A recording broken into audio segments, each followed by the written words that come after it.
You see, this is the paper pattern as received by someone of you only, और ऐसा आने का chance है, ये इस साल का पेपर पैटर्न है, राइट। अब मैं कहाँ से स्टार्ट करता हूँ, पहले तो पार्ट बी से, that is normal distribution which is of 20 marks, right. तो 24 एंड 23 का क्वेश्चन पेपर ऑलरेडी सॉल्व है और इसका सब फाइल्स भी ऑलरेडी अपलोडेड है, ठीक है। 24 का तो एक स्टूडेंट का मैंने ऑलरेडी शेयर किया हुआ है पेपर, 23 का आनंद देसाई सर का सॉल्यूशन भी शेयर किया हुआ है फुल, और मेरे एक्सेल्स फाइल में और मेरे लेक्चर्स में भी BA 08 और 09 में वो दो पेपर हमने डिस्कस किए हैं। हमने कौन सा डिस्कस नहीं किया है, 22 का पेपर। तो नॉर्मल डिस्ट्रीब्यूशन का बेसिक और नॉर्मल डिस्ट्रीब्यूशन का 2022 का एक सम हम लोग डिस्कस अभी करेंगे, right. 2022, this is your normal distribution का सम।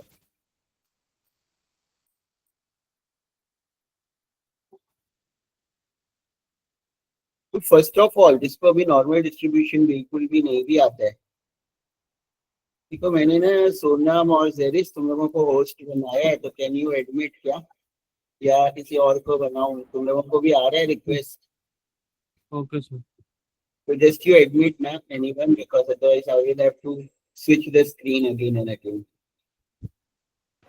ओके सर, चलेगा। Yes. So नॉर्मल डिस्ट्रीब्यूशन इसको समझो आता भी नहीं है कोई तो भी प्रॉब्लम नहीं है, एक सम डिस्कस करेंगे और ये सॉल्व करोगे। ये डायग्राम बनाना ही पड़ता है नॉर्मल डिस्ट्रीब्यूशन में, ये नॉर्मल डिस्ट्रीब्यूशन का डायग्राम है और ये सेंटर लाइन पे हम म्यू यानी मीन मेजर करते हैं और दोनों साइड 50-50% एरिया होता है और ये नॉर्मल डिस्ट्रीब्यूशन कर्व है। और एक ये फॉर्मूला याद रखना है, z is equal to x minus mu upon standard deviation, right. तो ये डायग्राम बाय डिफॉल्ट बनाना ही है, 0.5 नहीं लिखना है, खाली डायग्राम बना के जो भी म्यू का वैल्यू है वो इधर सेंटर में लिख देना। And this is your formula of z which you should know. Then अभी ये क्वेश्चन हम सॉल्व करते हैं, ये वाला question 22, right. This question is that, तुम लोग कर रहे हो ना एडमिट, चेक है तुम लोग कर लेना। अब यस सर, कर रहे हैं। So this is your part C and this will come for 20 marks. Best Electronics Inc. is a manufacturer of a wide range of LED lighting products. The company has recently started operations at MIDC Mahape. The products are being offered to markets through a distribution channel as well as through e-commerce portal. The company offers a no-hassle return policy. The number of items returned per day is known to follow a normal distribution.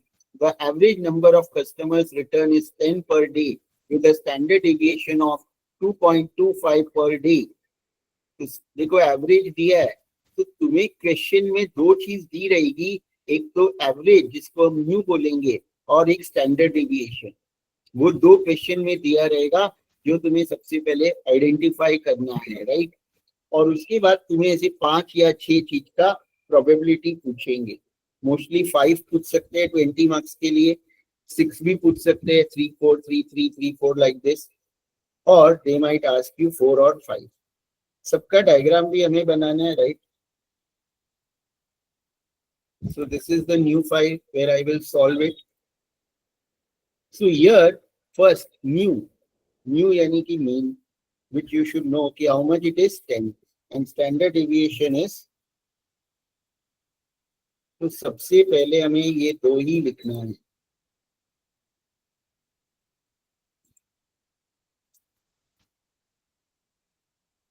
तो mu here it is given, it is 10 and standard deviation is 2.25. अब ए part में उन्होंने क्या बोला है, probability that the number of item returned is 8 or less. क्या बोला है, number of item return is 8 और लेस। तो हमें प्रोबेबिलिटी किसका ढूंढना है कि x और r इज 8 और लेस, तो less than equal to 8।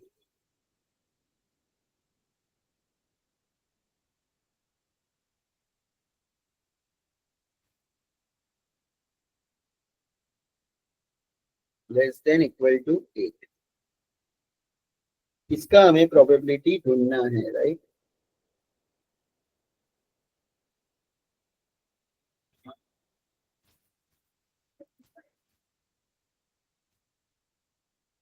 Clear है ना? सबको विजिबल है ना ये एरिया? सर थोड़ा बड़ा कर सकते हो फॉन्ट साइज सर? हाँ, अभी मैं कर रहा था कि ये न्यू फाइल है ना, तो इसमें एरियल लेता हूँ तो एरियल में बराबर दिखेगा। अभी दिख रहा है बराबर? सर थोड़ा और बड़ा कर सकते हो, लाइक फॉन्ट साइज बड़ा करो सर। 14 कर देता हूँ, चलो, हाँ ठीक है। हाँ, परफेक्ट परफेक्ट परफेक्ट है sir. So this is your, we have to find the probability of this 8 or less। तो सबसे पहले ना डायग्राम बनाना है। देखो डायग्राम हैंड रिटन बनाना है, तो मैं तो तुम लोगों को ये बता दूंगा कि बनाना कैसे है। म्यू है 10, तो कोई तुम लोग साथ में ड्रॉ कर सकते हो। तो कैसा डायग्राम बनेगा? इस तरह का डायग्राम बनेगा। इस तरह यहाँ पे फिगर्स अलग है, तुम लोग कोई ड्रॉ करके भेजोगे तो मैं वो पेस्ट कर दूंगा, बट डायग्राम का शेप ऐसे बनाना है, डिट्टो ये शेप बनेगा। कैसे पता चलेगा वो भी मैं बता देता हूँ। नंबर्स अलग आएंगे, राइट? यानी तुम्हें पहले तो ये लाइन और फिर ये कर्व बनाना है। ये कर्व इधर एक्स एक्सिस को टच नहीं करना है, इसमें तो टच है। और ये एक सेंटर लाइन बनाना है म्यू। यहाँ पे 120 लिखा है, तुम लोग वहां पे लिखोगे 10। तो पहले तो बेसिक डायग्राम तो बनाना ही है, लाइन और ये कर्व और सेंटर लाइन और म्यू जो दिया है वो लिख दोगे। That is the basic diagram. Clear everyone? तो वो तो सब लोग बना लोगे। अब बोला है 8 नंबर है, तो अगर 10 यहाँ पे मार्क है, तो अगर उससे छोटा नंबर है तो वो लेफ्ट में मार्क करोगे, और अगर म्यू से बड़ा नंबर है तो वो राइट में मार्क करोगे। सिंपल। तो 8 is less than 10, you will mark anywhere on the left side. यहाँ तुमने जहाँ 90 लिखा है वहां तुम 8 लिखोगे और वहां से ऊपर एक लाइन ड्रॉ करोगे। और 8 और लेस है, यानी 8 से कम है, तो जो 8 का लाइन है उसके लेफ्ट वाला एरिया पूरा शेड करोगे, जैसे इसमें शेडेड है। और अगर मोर है तो जो भी नंबर मार्क करेंगे उसके राइट का एरिया हम शेड करते हैं। वो हम ये पूरे 6 पार्ट पहले डिस्कस कर लेंगे, then you can ask any doubt. तो डायग्राम इज क्लियर कैसे बनाना है। खाली 120 की जगह 10 आएगा और ये 8 है क्योंकि ये दूसरे नंबर्स का डायग्राम है। This is clear to everyone? Yes. तो डायग्राम क्लियर है। जेड टेबल बुक में तुम्हारे है नहीं है तो they will give the values in the paper.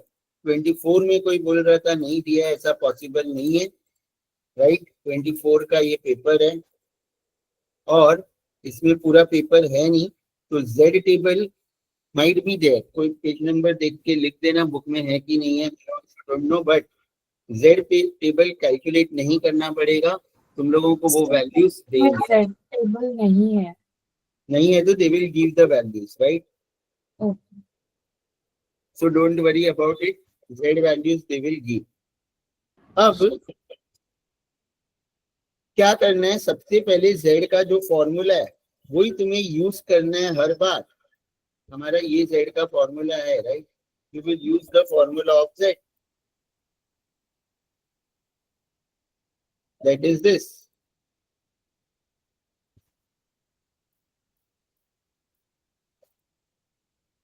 Right?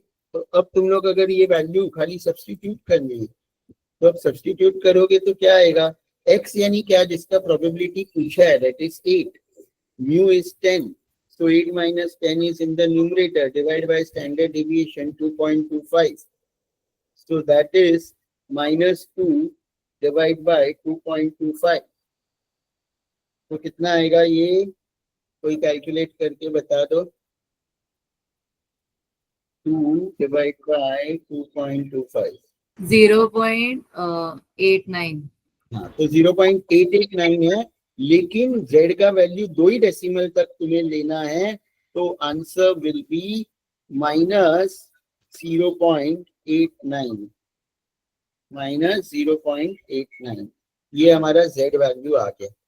अब अगर z टेबल पे तुम्हें जो देने वाले हैं वो इस तरह का देने वाले हैं, 1 साइड का ही, तो अब इसमें नेगेटिव वाला नहीं है, ये पॉजिटिव है। तो 0.89 देखना है तो ये लेफ्ट में 0.8 इधर है और 9 किधर है, ये लास्ट वाला ऊपर 0.09।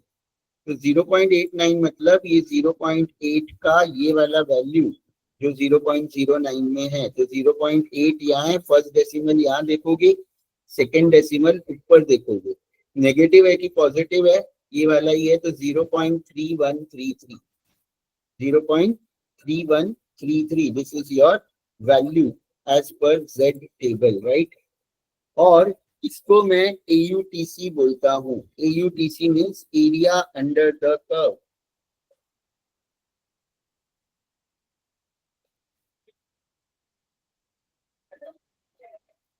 ये क्या है, कितना है हमारा 0.3133।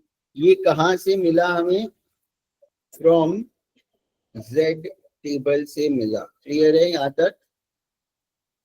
और ये AUTC या एरिया अंडर द कर्व है, वो ये डायग्राम में कौन सा एरिया रिप्रेजेंट करता है वो भी मैं लिख देता हूँ, जो एग्जाम में नहीं लिखना है तुम्हें, लेकिन I am writing for your reference.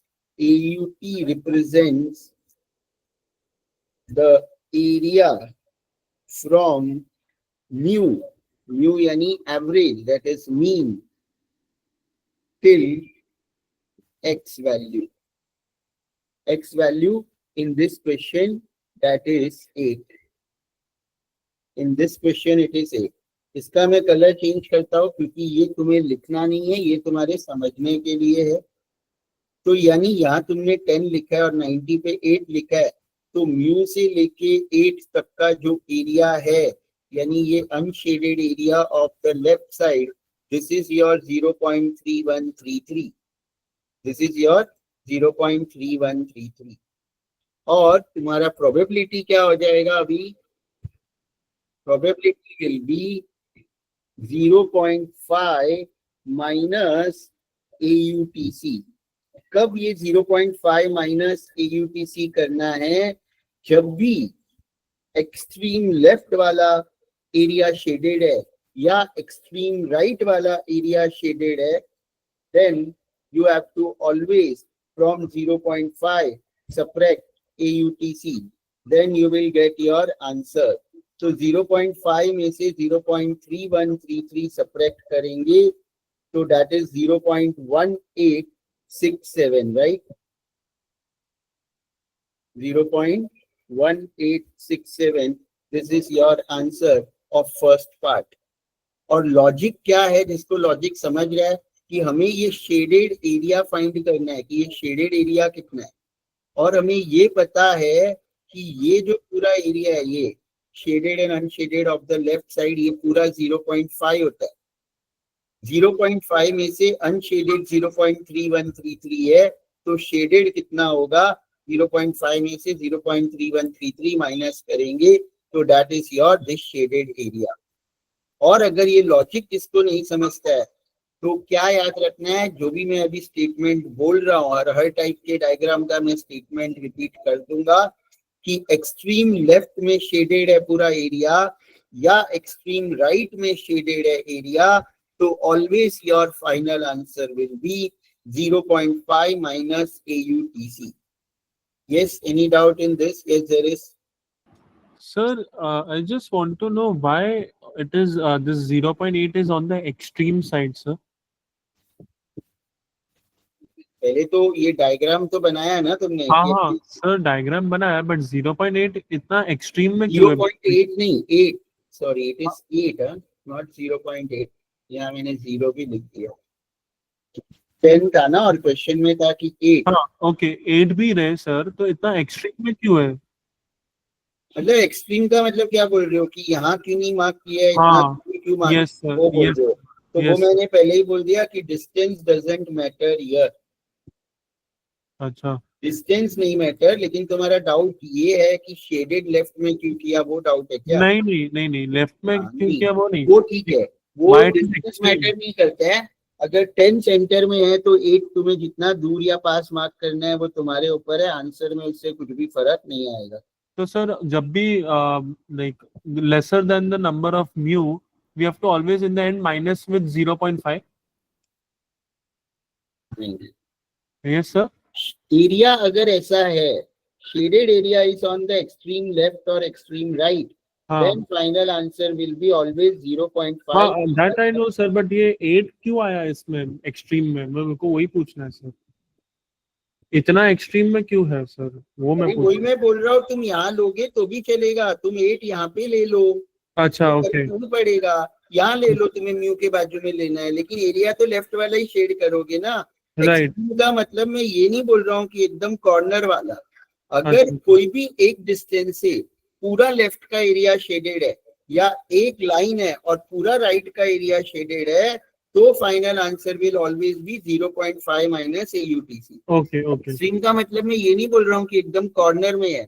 अगर 8 यहाँ भी मार्क किया है, लेकिन 8 के लेफ्ट का पूरा एरिया शेडेड है ना, हाँ एक्सट्रीम लेफ्ट मतलब लेफ्ट का पूरा एरिया शेडेड है, या राइट का पूरा एरिया शेडेड है, तो final answer will B 0.5 minus AUTC। Clear? Okay sir. Sir जब z की वैल्यू नेगेटिव है तो नीचे जो अपन को 0.313 आया है, तो वो नेगेटिव नहीं होगा? नहीं, वो नहीं नेगेटिव है।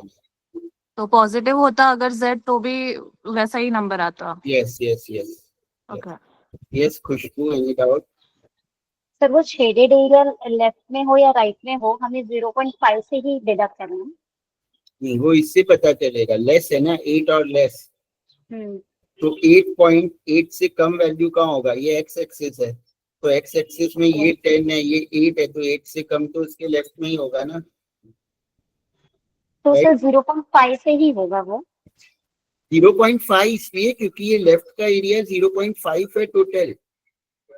ये जो टोटल एरिया है शेडेड अनशेडेड, ये मैंने स्टार्टिंग में बताया ना कि ये 0.5 होता है। नॉर्मल में आधा आधा है ना दोनों एरिया, हाँ समझे समझे। तो इसीलिए वो बाय डिफॉल्ट 0.5 है, ये पूरा लेफ्ट का एरिया।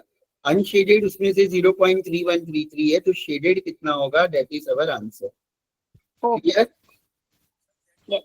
सर अगर मोर देन होता तो हम लोग ऐड करते राइट? वो सब अभी नहीं, वो भी हम डिस्कस करेंगे, अभी रुक जाओ, इसमें सब आ जाएगा, एक बार डिस्कस करने दो। या मोर देन भी है, सब कुछ है।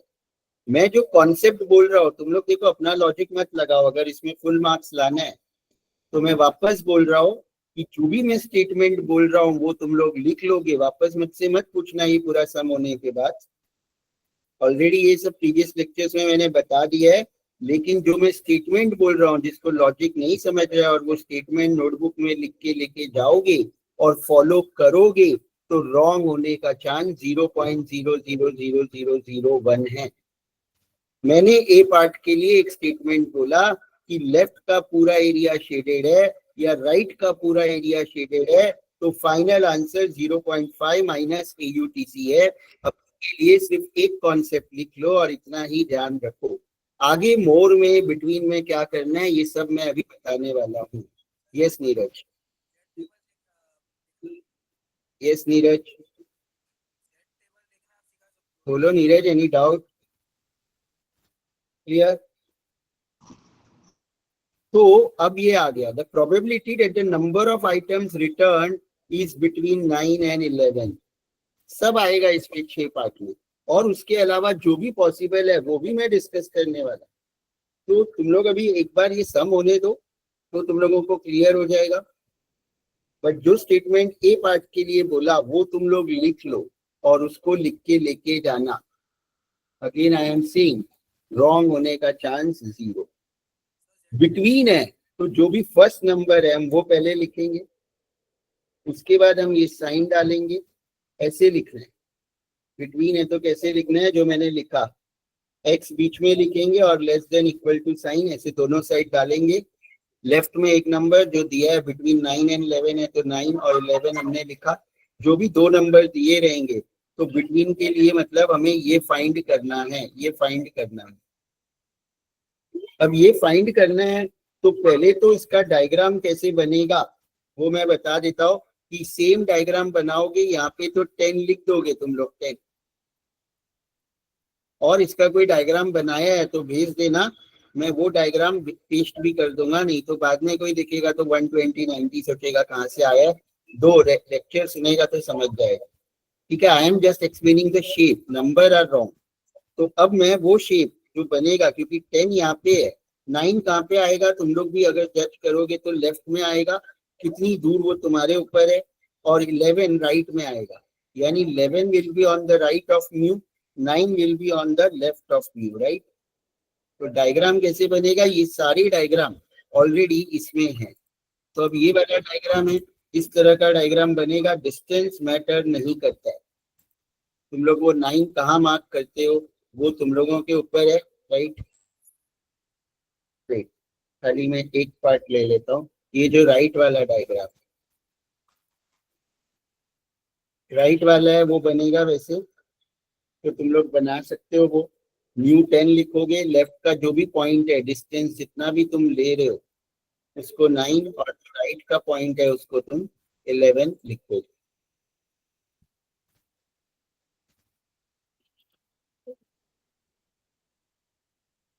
तो ये 9 है जो 1300 लिखा है, डिस्टेंस तुम्हारे ऊपर है, ये 11 है, म्यू 10 है, शेडेड एरिया बिटवीन है। तो जो भी 2 पॉइंट हम मार्क कर रहे हैं 9 और 11, उसके बीच का एरिया शेड करना है, बीच का एरिया शेड करना है। क्लियर है? यस हर्षित?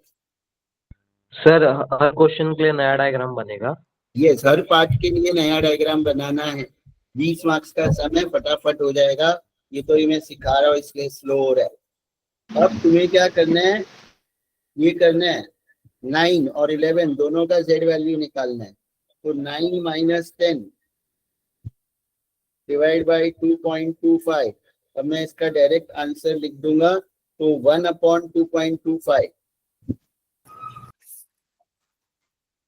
0.44 0.44, और वो नेगेटिव आ रहा है, राइट है ना, 2 डेसिमल तक ही लेना है, तो दैट इज 0.44। वैसे ही मैं z का दूसरा वैल्यू भी निकालूंगा, जो भी 0.44 ही आएगा। दूसरा कौन सा पॉइंट है हमारा, 11 है, तो 11 से भी मुझे z का वैल्यू निकालना है। तो 11 माइनस 10 भी पॉजिटिव आएगा, बट 0.44 ही आएगा, राइट। तो ये तो z का वैल्यू निकाला। अब हमें करना क्या है, z टेबल में जाके 0.4 यहाँ पे है, फर्स्ट डेसिमल इधर देखना है रो वाइज, और जो सेकेंड डेसिमल है वो ऊपर 0.04 इधर। तो 0.44 का वैल्यू है 0.1700, 0.44 का वैल्यू है 0.1700, राइट। तो AUTC इसके बाजू में ही मैं लिख रहा हूँ, AUTC इसका क्या है 0.1700, और AUTC इसका क्या है, इसका भी सेम है, दोनों का सेम है, पॉजिटिव नेगेटिव कुछ भी होने दो, AUTC हमेशा पॉजिटिव ही लेना है। तो ये AUTC हो गया। और AUTC क्या होता है, ये जो 9 वाला AUTC है वो इधर 9 से लेके म्यू तक का एरिया, यानी ये जो लेफ्ट में शेडेड एरिया है ये 0.1700 है। फिर ये नीचे वाला AUTC कौन सा है, ये 10 से लेके 11 तक का एरिया, ये भी तुम्हारा क्या है 0.1700 है। तो सिंपल एक चीज याद रखना है कि जब भी तुम्हारा बिटवीन पूछा है, बिटवीन, और एक पॉइंट म्यू के लेफ्ट में है और एक पॉइंट राइट में है, तो एड बोथ द AUTC। ये स्टेटमेंट लोगे, मैं वापस रिपीट करूंगा कि whenever in the question they are asking in between 2 points, one point is on the left of mu and one point is on the right of mu, so final answer will be add both the AUTC, add both the AUTC। जब भी ऐसा diagram बनेगा, add both the AUTC, no need of applying any other knowledge। Logic knowledge जिसको नहीं आता है, कुछ apply करने की जरूरत नहीं है, आंसर रॉन्ग नहीं होगा। क्लियर है? क्लियर है? Yes, sir. Final answer. C part, the probability that the number of items is more than 13, right? more than 13 बोला है, सब आ जाएगा। इसलिए मैंने बोला कि एक बार तुम लोग ये देख लोगे और फिर नॉर्मल का मेरा लेक्चर भी देख लोगे टाइम है तो, और जिसको डिटेल में समझना है पहले तो एक क्वेश्चन से ही तुम्हारे सब इंक्लूड हो जाएंगे, क्योंकि इसमें 6 पार्ट है। तो मोर देन 13 बोला है तो ऑब्वियसली हमें जो साइन चाहिए वो ग्रेटर देन चाहिए। मोर देन है, मोर देन और इक्वल टू नहीं है। एटलीस्ट 13 होगा तो हम ग्रेटर देन और इक्वल टू साइन डालेंगे, साइन से बट आंसर पे फर्क नहीं पड़ेगा, ग्रेटर देन डालो या greater than equal to. But हमारा क्या है, probability x is greater than 13, ये हमें ढूंढना है, ग्रेटर देन 13। कोई नहीं, हमें सेम z का वैल्यू ही ढूंढना है, हमें AUTC ढूंढना है, राइट?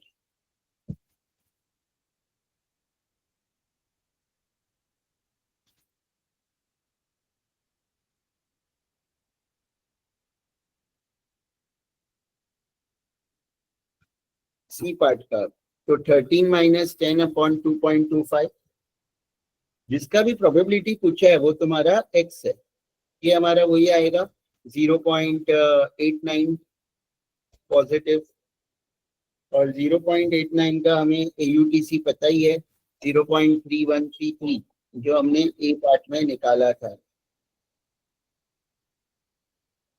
राइट?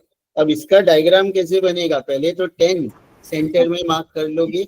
यस सर, हाँ। आंसर उसका 1.33 आना चाहिए, 89 कैसे आ रहा है? Yes, 1.33 आ रहा है। Yes, sir. उसका 1.33 आ रहा है। हाँ 3 है, सॉरी मैंने 13 माइनस 10 2 कर दिया, देखा होती है गड़बड़। तो कितना है 1.33, ठीक है।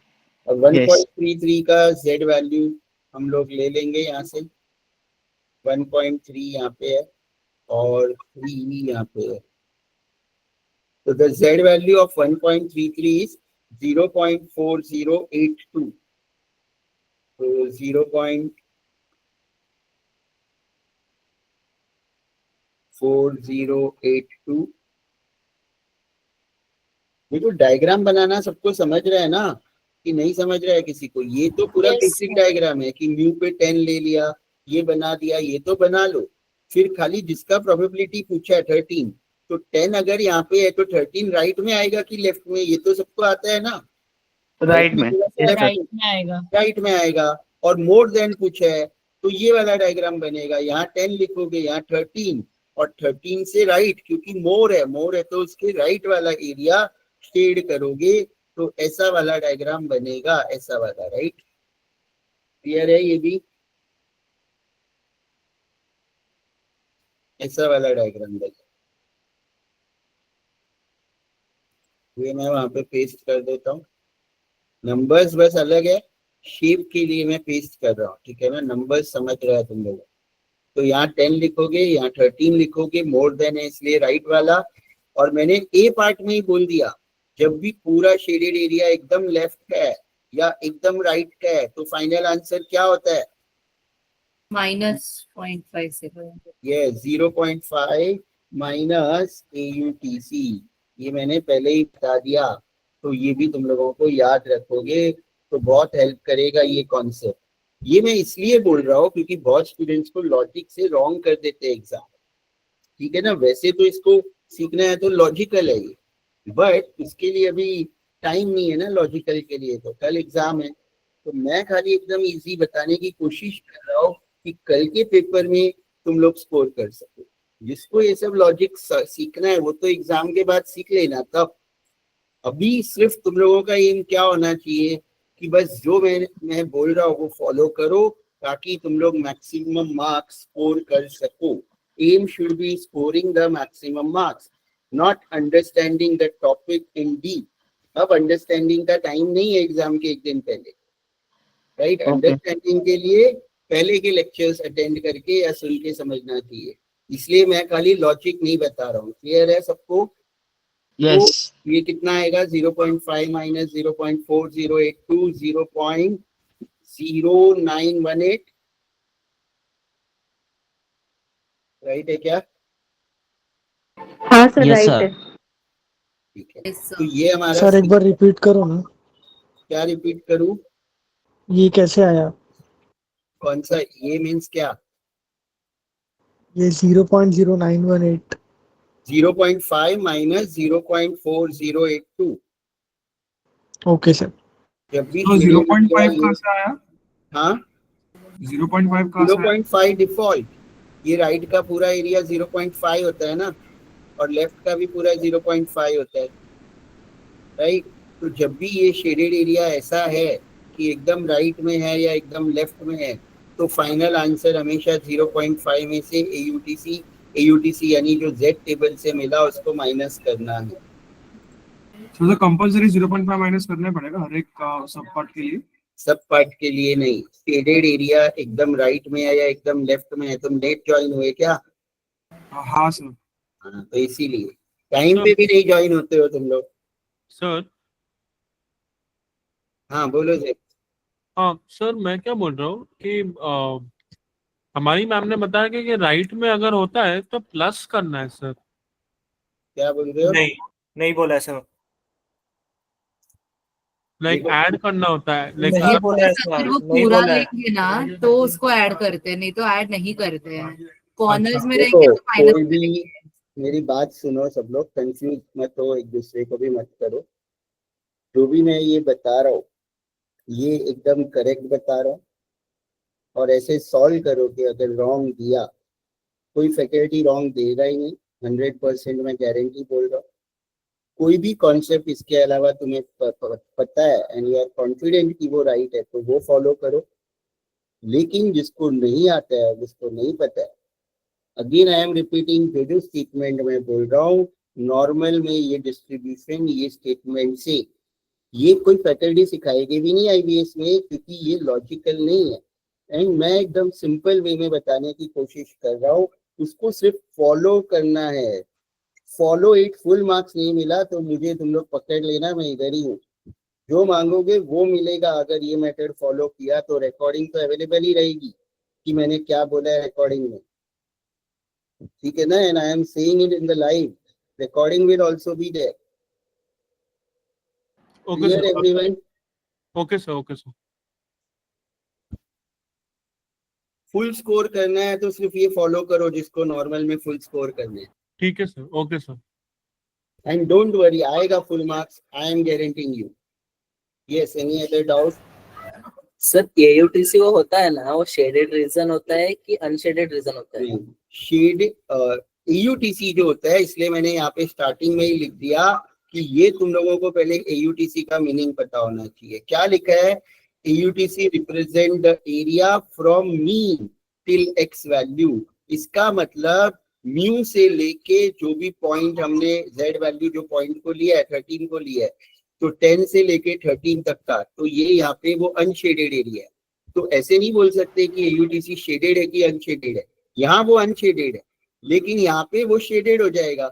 ये म्यू 10 से लेके 11 तक का, 10 से लेके 9 तक का, from mu till that point, whether it is shaded or unshaded, that will depend on the diagram, but AUTC represents the area from mu till that point।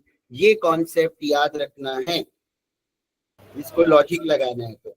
और लॉजिक नहीं लगाना है तो जो स्टेटमेंट्स में बोल रहा हूँ वो लिख के भी आंसर आ जाएगा। Right? Clear everyone?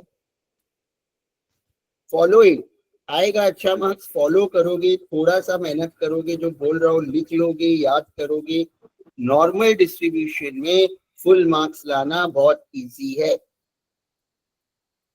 The probability that the number of items returned less than 10, अब लेस देन 10 बोला है तो तुम लोग पहले डायग्राम तो बना लोगे, 10 सेंटर में मार्क कर दोगे, और इसका डायग्राम इस तरह का बनेगा जो ये राइट में है, क्योंकि 10 म्यू ही है और उससे लेस बोला है, 10 इज द म्यू।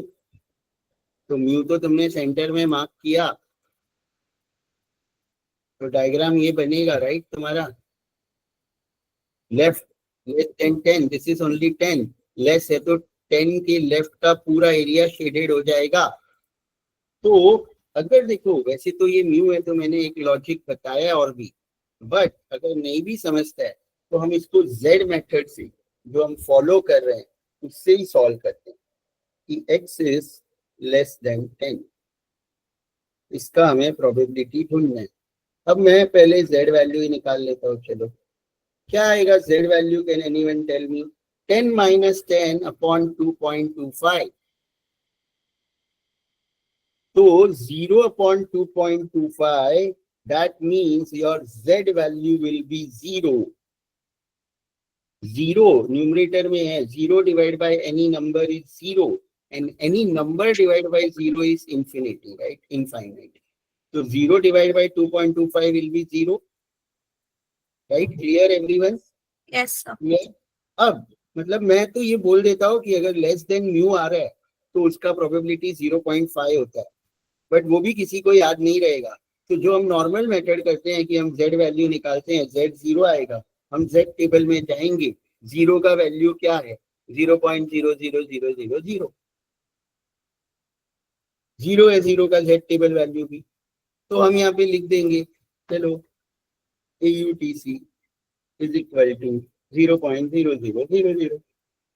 और मैंने लॉजिक क्या बोला कि लेफ्ट का पूरा एरिया शेडेड है या राइट का पूरा एरिया शेडेड है, तो तुम्हें क्या करना है, क्या करना है जो पहले से प्रेजेंट है? 0.5 माइनस AUTC, तो 0.5 माइनस 0.0000, तो म्यू, क्योंकि देखो ये तो हमें पता ही है ना, ये तो पता ही है कि जो लेफ्ट का पूरा पार्ट है वो 0.5 है, राइट का जो पूरा पार्ट है वो 0.5 है, तो ये शेडेड एरिया 0.5 है, हमें पता ही है। तो तुम ऐसे भी सॉल्व करोगे तो भी आंसर राइट आएगा, या जब हमें पता है तो एक स्टेटमेंट भी लिख सकते हो कि the probability of x less than 10 is 0.5, from mu the probability is always 0.5। और इसको परसेंटेज में लिखना है तो इंटू 100 कर सकते हो, बट ऐसे करके भी फुल मार्क्स मिला है। Already I have shared the paper of one of the student, right? Percentage में लिखना है किसी को तो वो भी लिख सकते हो, और ऐसे भी राइट है, तो ये भी क्लियर है। मेथड एक ही है, z निकालना है, डायग्राम राइट बनाना है, बस। लेस देन है तो जो भी पॉइंट है उसके लेफ्ट का एरिया शेड करना है, राइट का एरिया शेड करना है, बिटवीन है तो बीच का एरिया शेड करना है, और फिर फाइनल आंसर निकालना है z टेबल से AUTC निकाल के। ई में क्या है? The probability that the number of items returned is between 8 and 10, between 8 and 10 है, तो इसमें डायग्राम कैसे बनेगा अभी वो भी बता देता हूँ, जिसको आता है तब तक बना सकता है। बिटवीन 8 एंड 10 का डायग्राम है क्या किधर?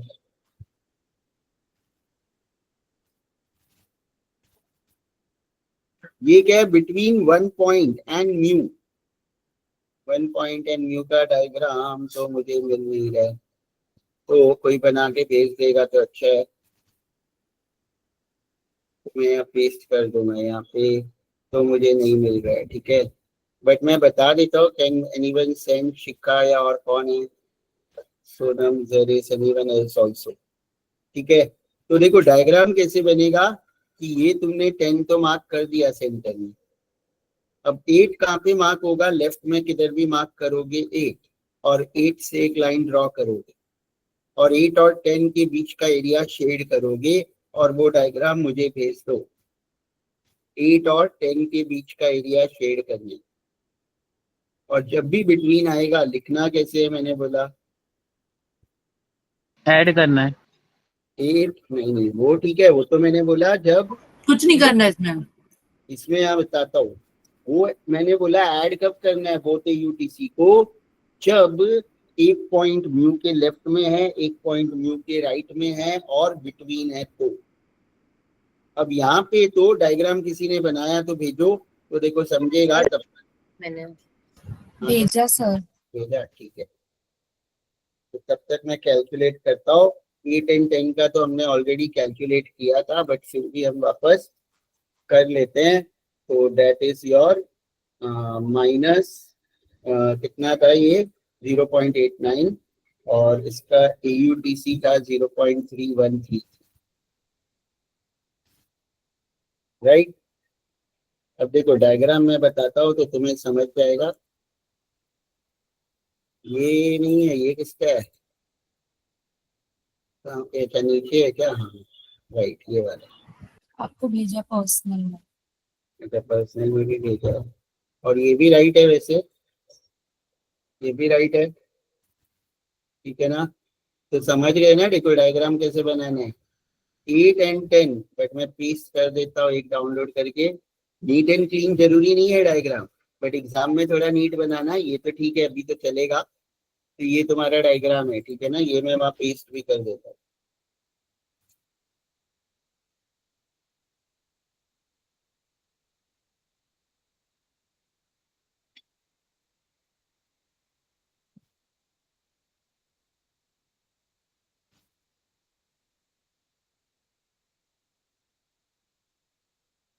तो ये डायग्राम बनेगा, राइट? ई का ये डायग्राम बनेगा हमारा।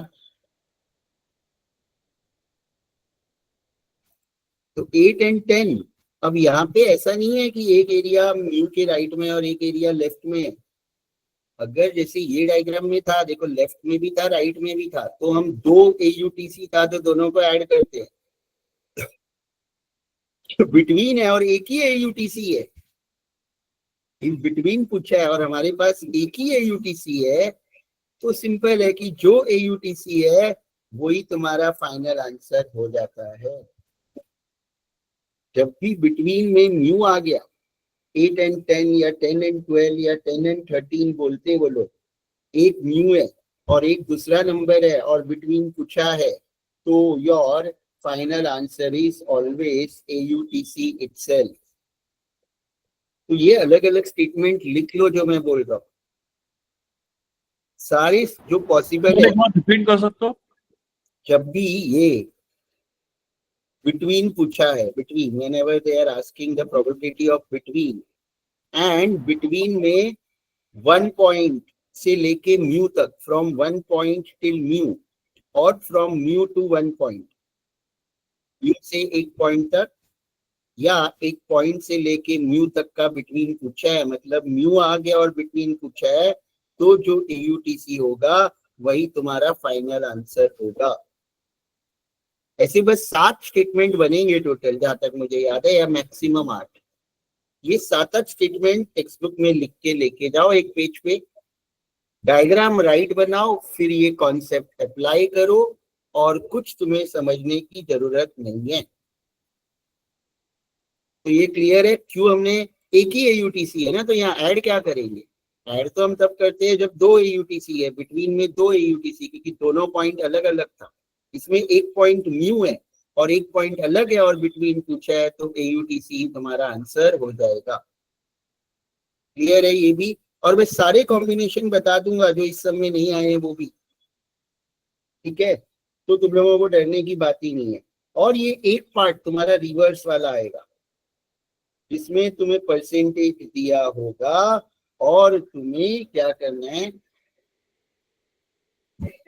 एक्स का वैल्यू निकालनी है, उल्टा करना है। इसमें एक पार्ट वैसा रहेगा, लास्ट पार्ट रहेगा या बीच का रहेगा, बट अगर 5 आते हैं तो भी वो 4 मार्क्स का रहेगा, 6 आते हैं तो भी 4 मार्क्स का रहेगा, 4 आएंगे तो 5 मार्क्स का हो सकता है।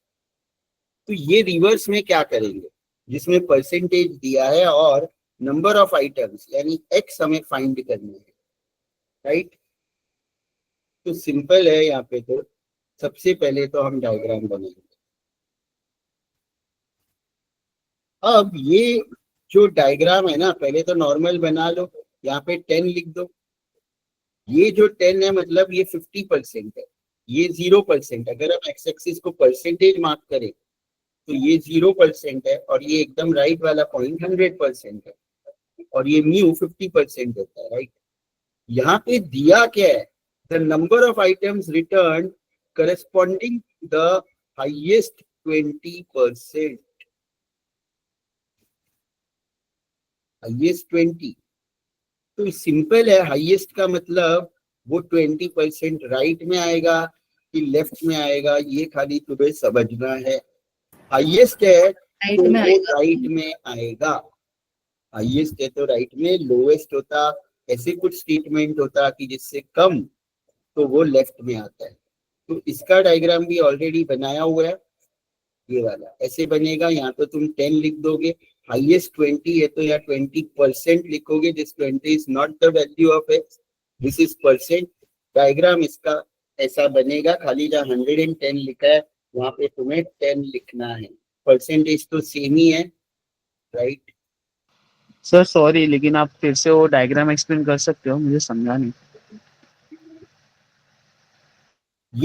ये डायग्राम तो कॉमन है, खाली 20% या तो लेफ्ट में मार्क करोगे या राइट में, दो पॉसिबिलिटी है। यस। जब भी ऐसा आएगा एक परसेंटेज दिया होगा, मे बी 10% दिया हो सकता है, 15, 20, 25, 30 कुछ भी दिया। तुम्हें खाली वो स्टेटमेंट पढ़ के ये डिसाइड करना है वो परसेंटेज में राइट में मार्क करूँ कि लेफ्ट में, क्योंकि नहीं तो तुम्हारे 4 मार्क्स में से 2 मार्क्स कट हो जाएंगे अगर तुमने रॉन्ग साइड मार्क कर दिया तो। 2 मार्क्स तो फिर भी मिल जाएंगे, ठीक है, तो 0 तो नहीं मिलेगा। तो वो स्टेटमेंट पे डिसाइड करना है। यहाँ लिखा था क्या स्टेटमेंट में, हाईएस्ट 20%, तो हाईएस्ट तो कहाँ होता है, राइट में होता है ना, लोएस्ट लेफ्ट में होता है ना। ओके ओके, समझा सर अभी। तो ये स्टेटमेंट पढ़ के तुम्हें डिसाइड करना है। उसके लिए जो मैंने पहले भी सम्स करवाए है वो लेक्चर सुनोगे, उसमें और भी एग्जांपल्स है। इसी में जो नॉर्मल डिस्ट्रीब्यूशन शीट है, ये जो है ना हमारा एक फाइल नंबर 08 ना, तो उसमें तुम देखोगे तो और क्लियर हो जाएगा। तो बस डिसाइड ये करना है राइट की लेफ्ट। अब राइट में आ गया, उसके बाद हम क्या स्टेप करते हैं, सबसे पहले तो हम सबसे पहले निकालते हैं AUTC, और AUTC क्या हो जाएगा, 0.5 माइनस गिवन परसेंटेज। ये भी मैं लिख रहा हूं कि यही स्टेप करने, तो 0.5 माइनस 0.2, 20% यानी 20/100, तो तुम्हें एक वैल्यू मिल जाएगा 0.3। 10% देंगे तो 0.4। ये स्टेप करना ही है बाय डिफॉल्ट। क्यों, वो भी अभी मत पूछो, क्यों का टाइम नहीं है, पहले ही बता दिया। जब भी ऐसा परसेंटेज दिया है तो 0.5 में से वो परसेंटेज माइनस करोगे, एक वैल्यू मिलेगा, मैं उसको AUTC बोलता हूँ। और वो AUTC अब तुम्हें Z टेबल में जाना है, और वो 0.3 जो है वो यहाँ नहीं देखना है, ये जो हम देखते हैं वो यहाँ बीच में ढूंढना है, बीच में कि 0.3 यहाँ पे कहाँ है, बीच के वैल्यूज में ढूंढना है। तो 0.3 जो है वो इन दोनों के बीच में आएगा, 0.2995 और 0.3023। अब 0.3 से कौन सा नंबर पास में है, 2995 पास में है कि 3023 ज्यादा पास में है? 30 2995 ज्यादा पास में है, क्योंकि डिस्टेंस खाली 0.005 का है। 0.3 में से माइनस करके भी देख सकते हो, तो इसमें डिफरेंस। यस, ऐसा बीच में से कब ढूंढने का, जब परसेंटेज का क्वेश्चन आएगा तभी। हाँ, जब भी परसेंटेज का आएगा रिवर्स आएगा, क्योंकि हम AUTC ढूंढ रहे हैं, Z वैल्यू नहीं ढूंढ रहे हैं, ठीक है। तो अब देखो, अब यहाँ पे 2 कॉन्सेप्ट है, मैं दोनों समझा देता हूँ। अपने डिवीजन से CR को फैकल्टी से पूछने बोल देना कि क्या लेना है। तो एक मेथड है कि जो भी नंबर ज्यादा क्लोज है तो वो वाला हमारा Z वैल्यू हो जाएगा। अब यहाँ पे 0.2995 मोर क्लोज टू 0.3, तो यहाँ है 0.8 और ऊपर है 0.04, तो हमारा Z वैल्यू हो जाएगा 0.84। तो एक तो ये मेथड है कि जो क्लोज वाला है उस हिसाब से Z वैल्यू ले लो, यानी या तो 0.84 या 0.85। लेकिन मैं हमेशा कैसे सिखाता हूँ कि हमेशा अगर 2 नंबर के बीच में आ रहा है तो मैं ये सिखाता हूँ कि 0.84 आ रहा है एक, और एक आ रहा है 0.85, तो दोनों को ऐड करके हम एवरेज लेंगे, 0.84 प्लस 0.85 डिवाइड बाय 2, तो हमारा आंसर आएगा 0.845। तो एवरेज 0.845 ले सकते हो, 0.84 ले सकते हो, क्योंकि वो ज्यादा पास में है। इस सब में वो दोनों में से कुछ भी ले सकते हो। तो देखो मैंने यहाँ पे बताया कि ये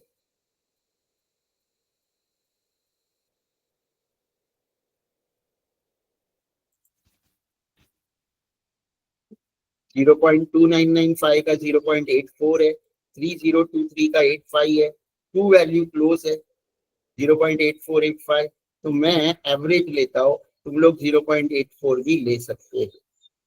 यहाँ तक भी सबको क्लियर है? क्लियर है?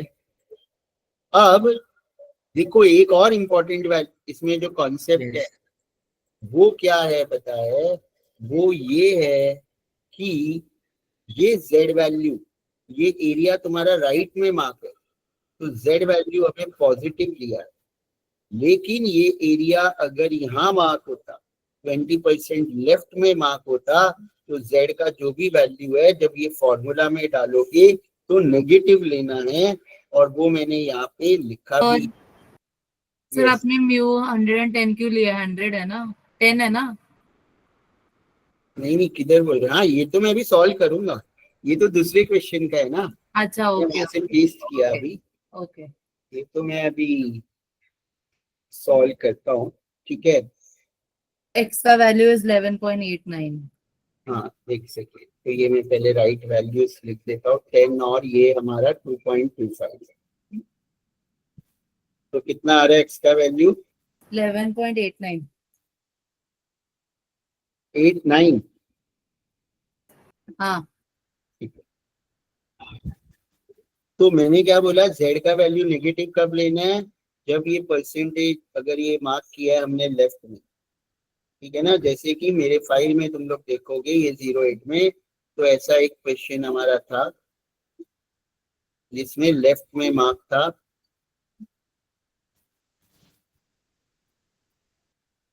तो ये वाला 10%। ये कौन सा पार्ट है? 2B, ये रहा 2B यहाँ पे, 2B ये रहा।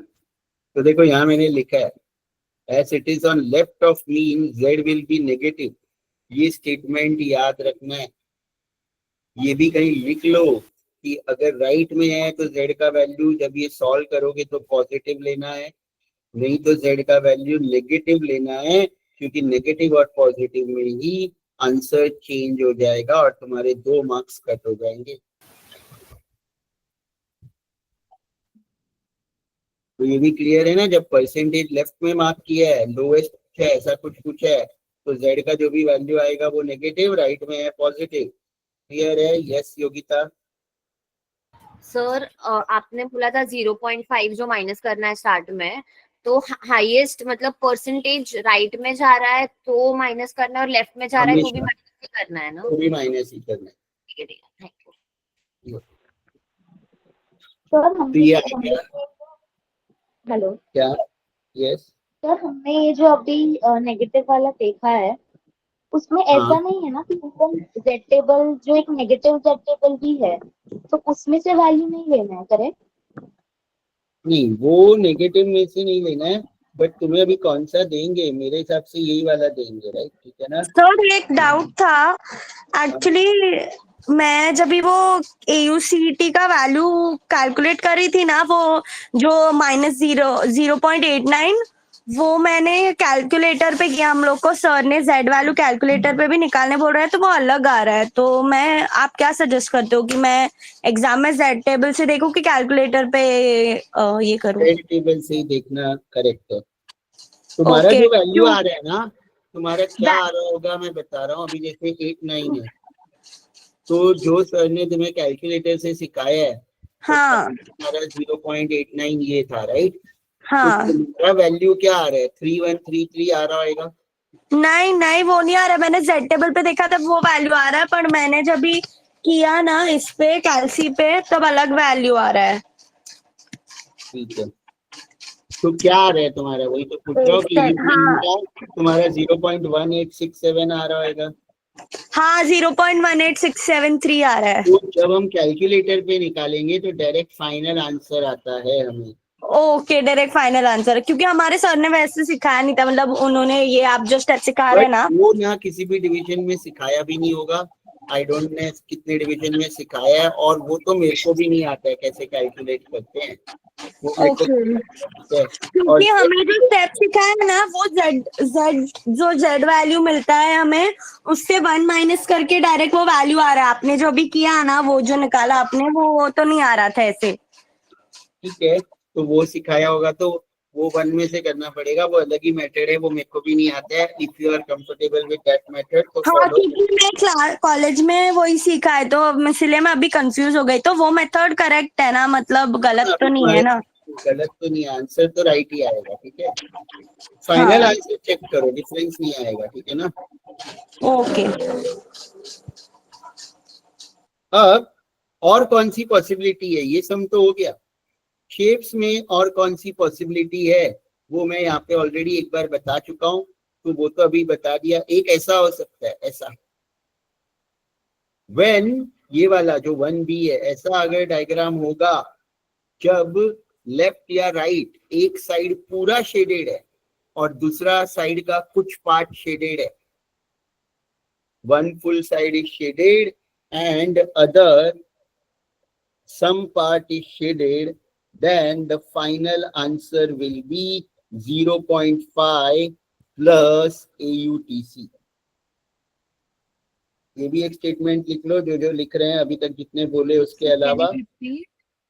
Whenever one full side is shaded, either the left or right, एक पूरा साइड शेडेड है और दूसरे साइड का कुछ पार्ट शेडेड है, जैसे कि ये 1B इधर,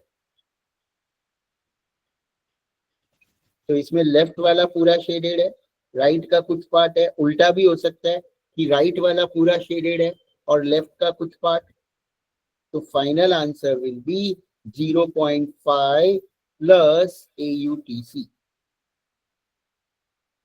तो ये भी बस लिख लेना है, लॉजिक इसका मत पूछना अभी कोई। ठीक है, सर आप एक बार क्वेश्चन बता सकते हो कि कैसा क्वेश्चन आएगा तब ऐसे शेड करना है?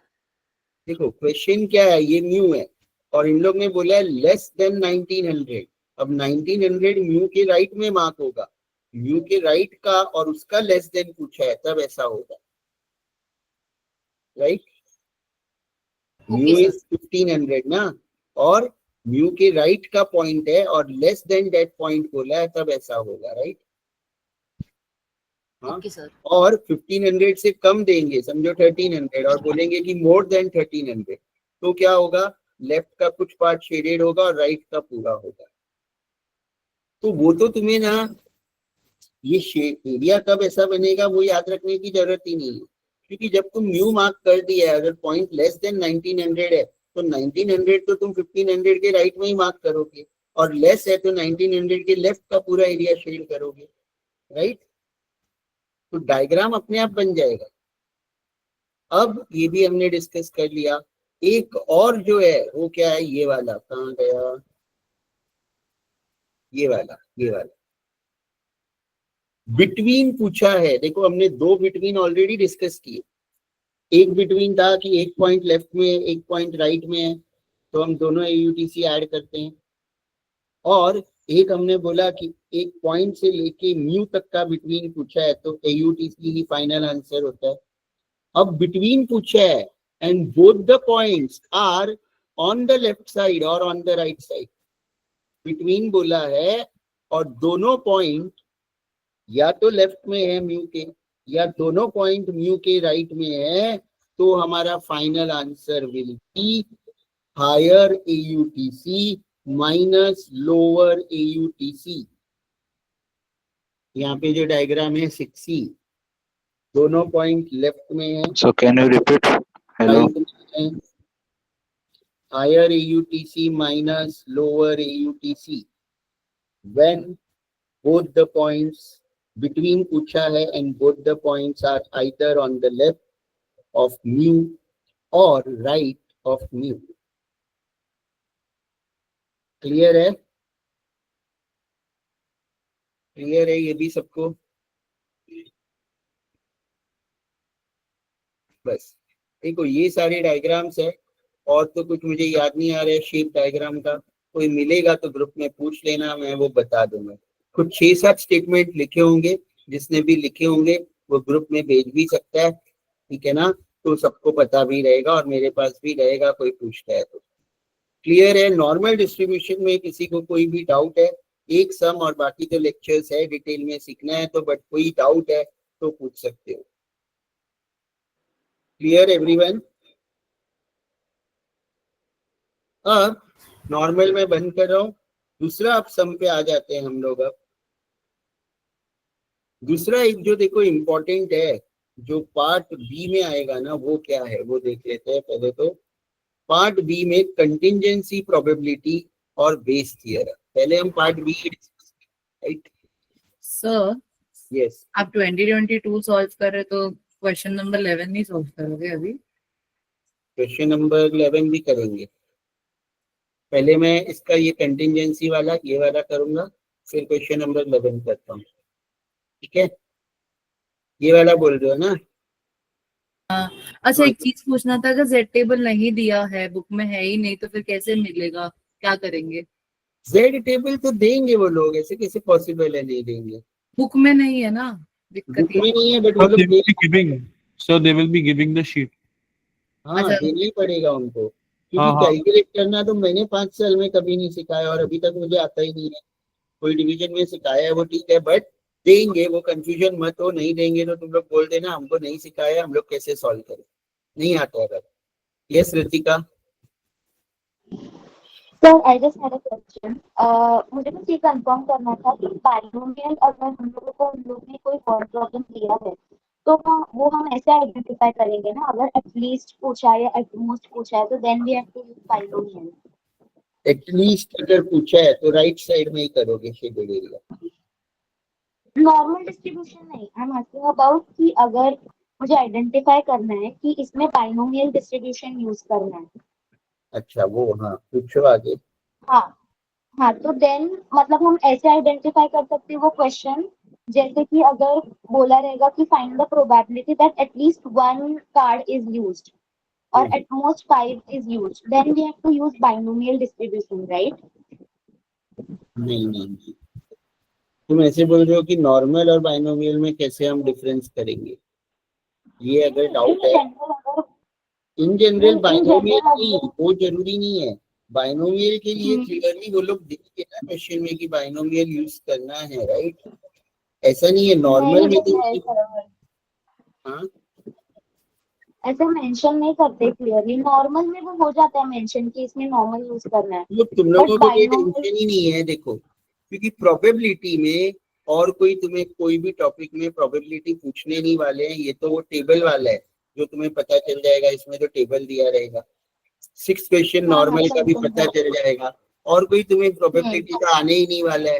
तो जो भी बाइनोमियल का आएगा पार्ट ए में वो बाइनोमियल का ही होने वाला है, क्योंकि और कुछ प्रोबेबिलिटी का है ही नहीं। क्योंकि जब बाइनोमियल पॉइजन सब कुछ होता है तो आइडेंटिफाई करने में प्रॉब्लम होता है, बट यहाँ कोई और टॉपिक ही नहीं है, राइट? और उसमें क्या दिया होता है वो भी मैं डिस्कस कर अभी, ठीक है ना? टेंशन मत लो, टाइम है तो तुम लोग अटेंड करो पूरा। लेकिन जिसको आता है और वो लेक्चर सुन के या जो डाउट है वो प्रीवियस लेक्चर से भी देख सकते हैं। यस त्रुषिता? सर इस नॉर्मल डिस्ट्रीब्यूशन में कोई और वेरिएशंस नहीं आएगा ना? नहीं, जो मैंने बोला उतने ही याद आए। मेरे को याद आएगा तो मैं भेज दूंगा। टोटल कितने लिखे तुमने? 6, 7 लाइक 6, 7, 8, 9 लिखा है। तो हो गया। 9 से ज्यादा तो कोई नहीं पॉसिबल। और कोई ट्विस्टेड नहीं आएगा ना? नहीं। ओके सर, ठीक है। और 9 स्टेटमेंट्स क्या आप ग्रुप पे सेंड कर सकते हो? क्या सेंड करना है? जो अभी जिसमें अभी 9 के 9 स्टेटमेंट्स लिखे हैं ना, तो वो प्लीज ग्रुप पे सेंड कर सकते हो। हाँ, जिसने लिखे है वो सेंड कर दो, ठीक है। अब ये क्वेश्चन है हमारा, सिंपल है ये भी क्वेश्चन। अगर आता है तो क्या करना है तुम लोगों को? पहले तो ये कॉन्सेप्ट भी पूरा लाना है, इसमें भी 15 मार्क्स और इसके साथ 5 मार्क्स का बेस आएगा। और ये टॉपिक भी बहुत इजी है।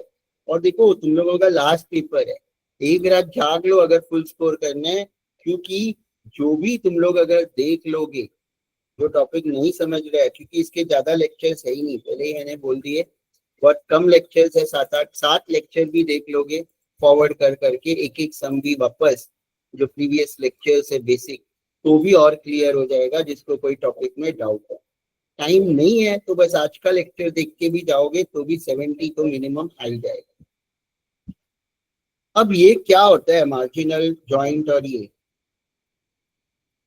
सिंपल है कि ये मैंने बताया था, मार्जिनल यानी एक इवेंट का प्रोबेबिलिटी सिर्फ एक इवेंट, यूनियन यानी दो इवेंट का साथ में, सॉरी दो इवेंट में से कोई एक इवेंट, यूनियन मीन्स और वर्ड रहेगा, और एंड मतलब दोनों इवेंट साथ में, और कंडीशनल मतलब अगर हमें A/B निकालना है तो प्रोबेबिलिटी ऑफ A ढूंढना है जब हमें पता है कि B इवेंट ऑलरेडी हो चुका है। ये चार तुम्हें आइडेंटिफाई कर। मार्जिनल पूछेंगे जो डायरेक्टली मैट्रिक्स से तुम्हें मिल जाएगा, जो हम प्रोबेबिलिटी मैट्रिक्स बनाने वाले हैं। प्रोबेबिलिटी मैट्रिक्स क्या होता है वो मैं अभी बता दूंगा। जॉइंट इंटरसेक्शन भी डायरेक्टली प्रोबेबिलिटी मैट्रिक्स से मिल जाएगा। यूनियन के लिए ये फॉर्मूला यूज करना है, PAUB is equal to PA plus PB minus PA intersection B। और कंडीशनल के लिए ये वाला फॉर्मूला यूज करना है कि A/B का पूछा है जिसमें B इज गिवन, तो दोनों का intersection divide by the probability of given, probability of intersection divide by the probability of the given, given B है, A का ढूंढना है तो बस ये पहले तो याद रखना है। एक टेबल दिया होगा तुम्हें पेपर्स पास, 3 ईयर के सम भी ये करके जाओगे तो इनफ है, और तीनों ईयर के मैं ऑलरेडी एक्सप्लेन 2 ईयर के कर दिए, ये ईयर का मैं भी कर रहा हूँ। यहाँ पे ये टेबल है, पहले तो इसका टोटल नहीं दिया हुआ था तो तुम्हें क्या करना है, ये टोटल भी बना लेना है। वापस ये टेबल तुम कॉपी कर सकते हो और टोटल भी बना सकते हो, राइट। और ये वाला क्वेश्चन भी ना मेरे इसमें तो ऑलरेडी सॉल्व है, क्योंकि लास्ट ईयर भी मैंने किया ही होगा। ये वाला ही है क्या, एक सेकेंड, 80 20 20 30 25 75। हेलो सर, सो क्या आप Yes. वो जॉइंट इंटरसेक्शन वाला बता दोगे ऊपर का, वो लिख लेता हूँ थोड़ा। सभी बताओ, पूरा ही फॉर्मूला चाहिए क्या तुम्हें? हाँ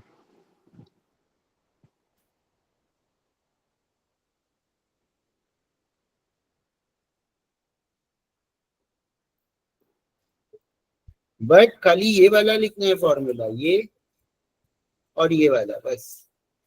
और जॉइंट इंटरसेक्शन और मार्जिनल ये वाला कॉन्सेप्ट याद रखना है कि डायरेक्टली हमें मैट्रिक्स से मिल जाएगा, इसका फॉर्मूला याद रखने की जरूरत नहीं है, जिसका मैंने अभी कलर चेंज किया वैसे याद रखना। बाकी सब अब कॉन्सेप्ट देखना ही नहीं है, एक से ज्यादा नहीं देखने का, हर चीज एक ही मेथड से सीखो जो आता है तुम्हें बेस्ट। कॉलेज वाला जिसको समझ गया तो मेरा नहीं करना है। क्या ये PDF वापस सेंड करोगे ना आप?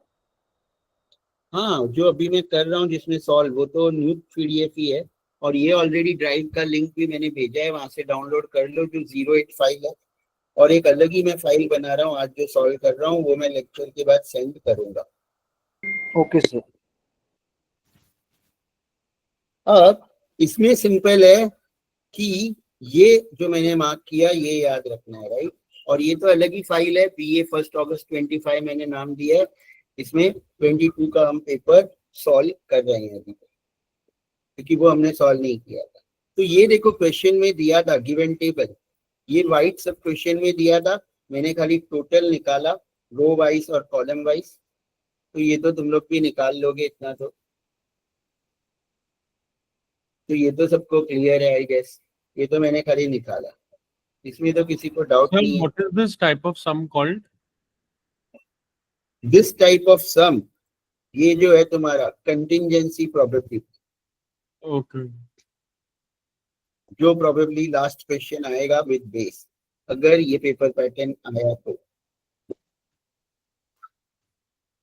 बट एक सम इस पे आएगा ही, वो 7th आए, 6th आए, 5th आए, 4th आए, 3rd आए, बट एक क्वेश्चन ऐसा 100% आएगा, नॉट 99.99%। सो ये तो सेम है, टोटल दिया हो सकता है, नहीं दिया हो सकता है।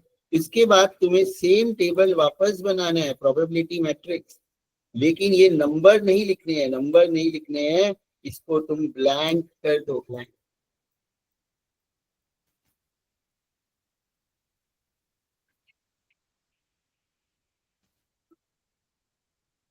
Yes yes Sonam, sir direct table से देख के भी सॉल्व कर सकते हैं ना हम?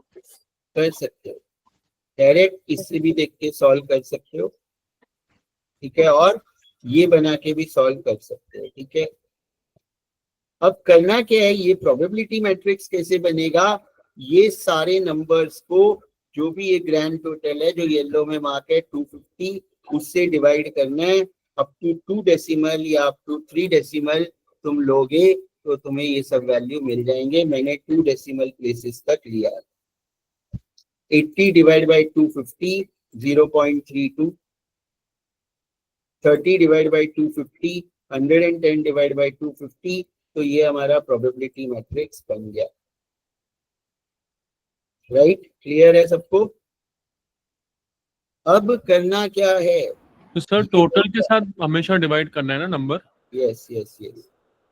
सर फिर से रिपीट करो ना सर, मैं गलती से लेफ्ट आउट हो गया था। क्या रिपीट करूँ, ये नंबर्स को टोटल से डिवाइड करना है ये प्रोबेबिलिटी मैट्रिक्स बनाने के लिए, और ये क्वेश्चन में दिया रहेगा, ये टेबल क्वेश्चन में दिया है। टोटल मैंने खाली लिया ये साइड का बस, और ये जो ग्रैंड टोटल है इससे डिवाइड करना है सारे नंबर्स को, 250 को भी 250 से डिवाइड करना है, ये बन जाएगा। Right, okay sir, thank you. अब क्या याद रखना है, बहुत इंपॉर्टेंट स्टेटमेंट है, सब म्यूट कर दोगे, कि ये जो मैंने ब्लू मार्क किया, ये 5 तुम्हारा मार्जिनल प्रोबेबिलिटी है। किसी का अनम्यूट प्लीज पुट।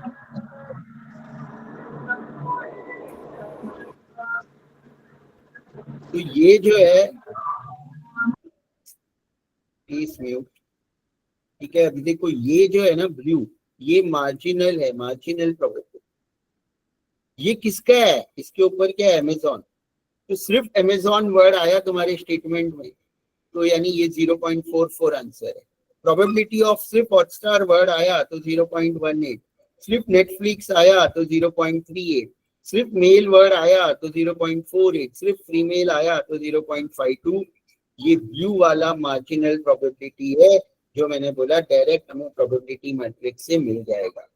और किसी को डायरेक्ट इस टेबल से करना है तो करना क्या है, ये जो ब्लू वाला है इसी से मार्जिनल मिलेगा, ये नंबर को डिवाइड बाय 250 कर देना है वहां पे। अगर ये टेबल नहीं बनाया तो जब लिखोगे तब वो अपॉन 250 करोगे तो भी आंसर वही आएगा। दोनों मेथड से फुल मार्क्स मिलेंगे। ये लास्ट ईयर का पेपर भी भेजा है, लास्ट ईयर स्टूडेंट ने ये मेथड से किया था, प्रोबेबिलिटी मैट्रिक्स से। दोनों मेथड से फुल मार्क्स मिलेंगे, आंसर राइट होना चाहिए।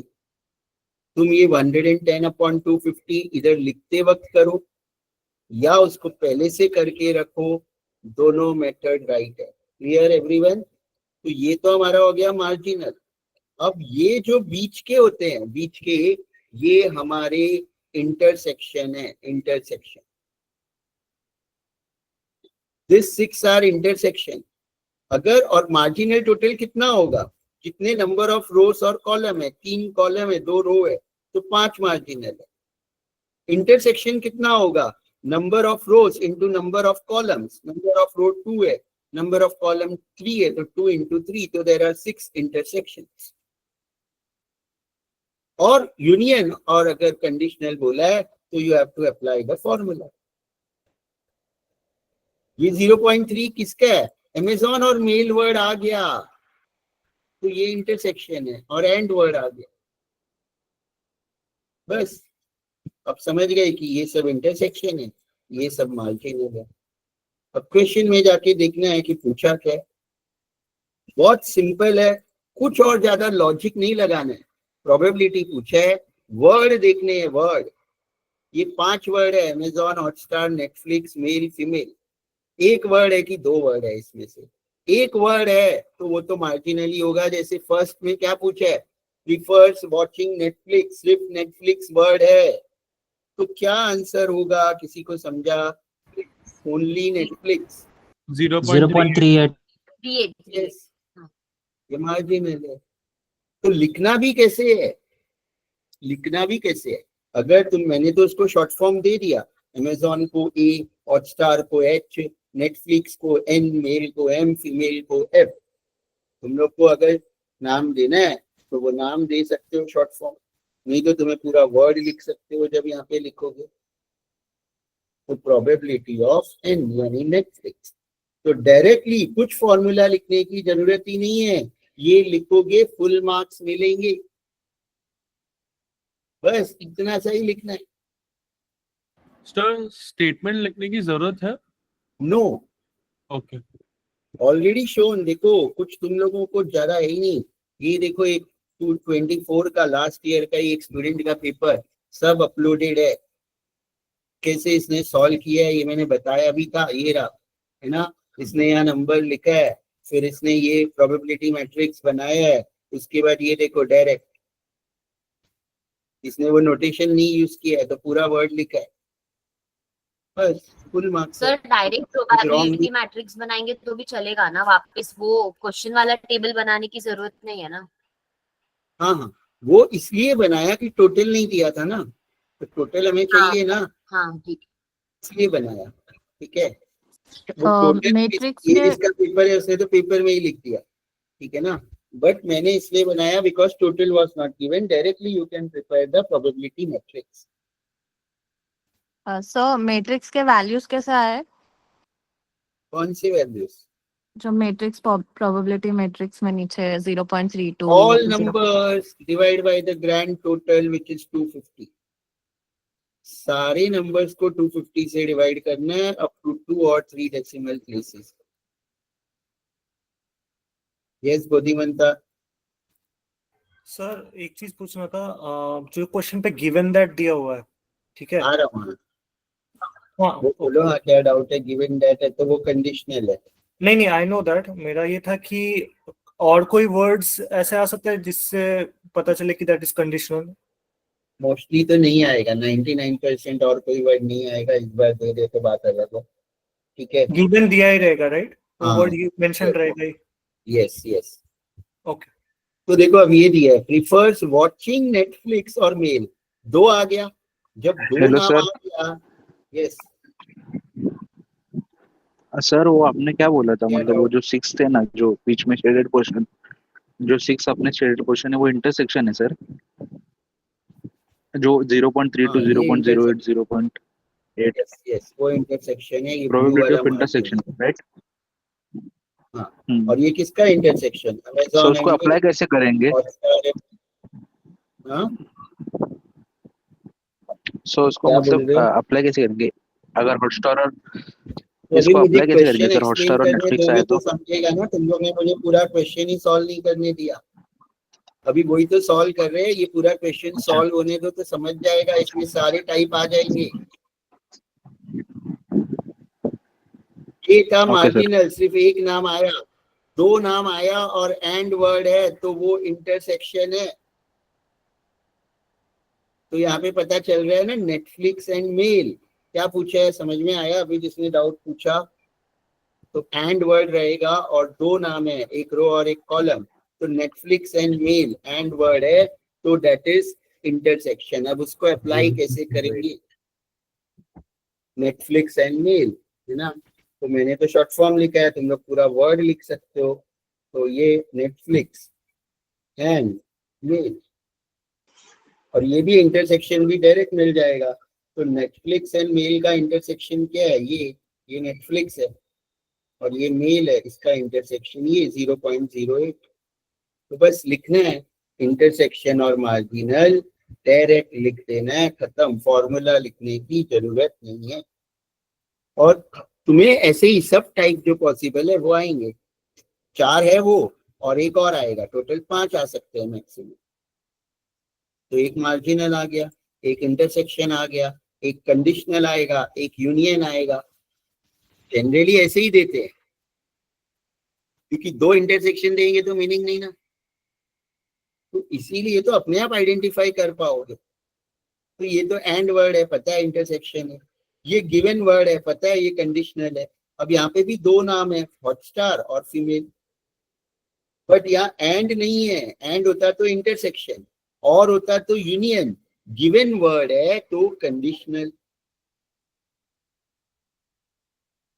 हम एज्यूम कर रहे हैं कि सिंपल वर्ड ही देंगे, कोई ट्विस्टेड सेंटेंस नहीं देंगे, तो can you score full in this, पहले उस पर फोकस करो, फिर हम ये भी देख लेंगे कि क्या और ट्विस्टेड स्टेटमेंट दे सकते हैं। एंड और गिवन दिया है तो आइडेंटिफाई करने में किसी को प्रॉब्लम नहीं होगा ना। वर्ड दो है तो दो नाम है तो मार्जिनल तो हो ही नहीं सकता है, हॉटस्टार फीमेल, वर्ड है गिवन। अब ये हो सकता है कि गिवन फीमेल है कि गिवन हॉटस्टार है, बट इस सेंटेंस से वो भी पता चल जा रहा है कौन सा गिवन है, हॉटस्टार गिवन है कि female given, female female given है। तो जो भी गिवन है जब हम लिखेंगे तो जो भी गिवन है वो राइट में लिखना है, मतलब प्रोबेबिलिटी ऑफ हॉटस्टार और स्लैश जो गिवन है वो राइट, हमें ये ढूंढना है, probability of Hotstar given that it is female. अब इसके लिए ऑब्वियसली हमें फॉर्मूला लिखना पड़ेगा। अब इसका फॉर्मूला भी बनाना याद नहीं रखना है, जो भी दो है उन दोनों का इंटरसेक्शन न्यूमरेटर में आएगा, तो H इंटरसेक्शन F का इंटरसेक्शन न्यूमरेटर में, और जो भी गिवन है उसका प्रोबेबिलिटी डिनोमिनेटर में आएगा। फॉर्मूला बन गया, जो भी दो प्रोबेबिलिटी है कंडीशनल में उसका intersection is your numerator, and जो भी गिवन है उसका प्रोबेबिलिटी है डिनोमिनेटर में। तो H एंड F यानी हॉटस्टार एंड फीमेल का इंटरसेक्शन क्या है, ये 0.10 जो तुम्हें टेबल से मिल जाएगा। प्रोबेबिलिटी ऑफ F फीमेल क्या है, प्रोबेबिलिटी ऑफ F 0.52, तो 0.10 अपॉन 0.52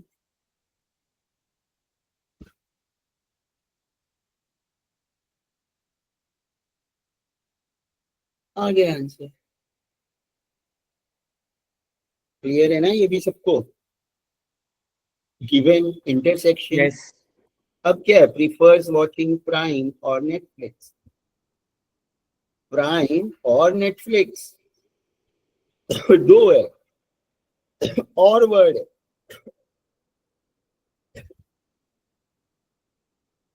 प्राइम, प्राइम मतलब अमेजॉन प्राइम, तो मैं इसको ए यूज कर रहा हूँ, और है तो यूनियन है वो, और नेटफ्लिक्स AUN।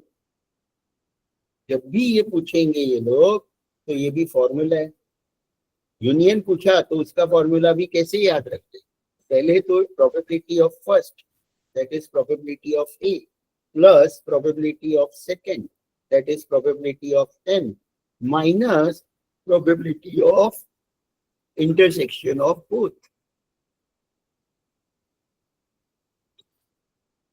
ये फॉर्मूला है। तो प्रोबेबिलिटी ऑफ A, अमेजॉन का प्रोबेबिलिटी कितना है 0.44, नेटफ्लिक्स का प्रोबेबिलिटी कितना है 0.38, intersection of probability of Amazon and Netflix कोई बताएगा कितना है, 0 आएगा ना सर। 0, क्योंकि अगर दोनों नाम कॉलम के हैं या दोनों नाम रो वाले हैं तो उनका इंटरसेक्शन पॉसिबल नहीं है।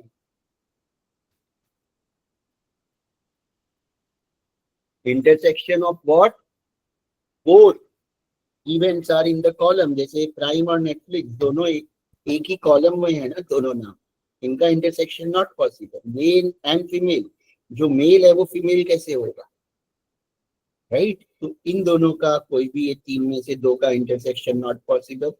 इधर जो भी दिया है उनका इंटरसेक्शन नॉट पॉसिबल। तो बाय चांस ऐसा इंटरसेक्शन पूछ लेते हैं या यूनियन निकालते वक्त वैसा इंटरसेक्शन आ जाता है तो तुम्हें 0 लिखना है, और अगर इंटरसेक्शन पूछ लिया तो भी 0 लिख के एक स्टेटमेंट लिखना है कि intersection of Amazon and Netflix is not possible. तो तुम्हारा फाइनल आंसर आ जाएगा दोनों को ऐड करके, that is 0.82. Yes, any doubt? Sir yes. Sir I just want to know कि अगर सपोज Amazon दिया है और मेल दिया फीमेल दिया है तो फिर 0.2 रहेगा ना इसमें? यस, अमेजॉन और मेल का इंटरसेक्शन बोल रहे हो? हाँ, लाइक अभी ये जो डी सम किया ना सर, अभी ई में आ रहे हैं. डी में तो किसका बोल रहे हो? नहीं डी में सर, डी में. हाँ, अभी ई भी सुन लो पहले, उसमें तुम्हारा अच्छा. डाउट क्लियर ही हो जाएगा, बिकॉज ई जो है वो दूसरे टाइप का यूनियन है जो तुम बोल रहे हो, ठीक है? तो मैंने बोला एक बार सम करने तो सारे टाइप इंक्लूड हो जाएंगे. अब इसमें है नेटफ्लिक्स और फीमेल, तो ये भी और है, तो ये भी यूनियन है. तो प्रोबेबिलिटी ऑफ नेटफ्लिक्स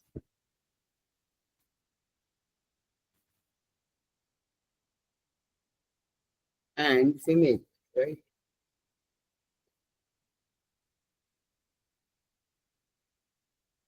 फॉर्मूला क्या बनेगा?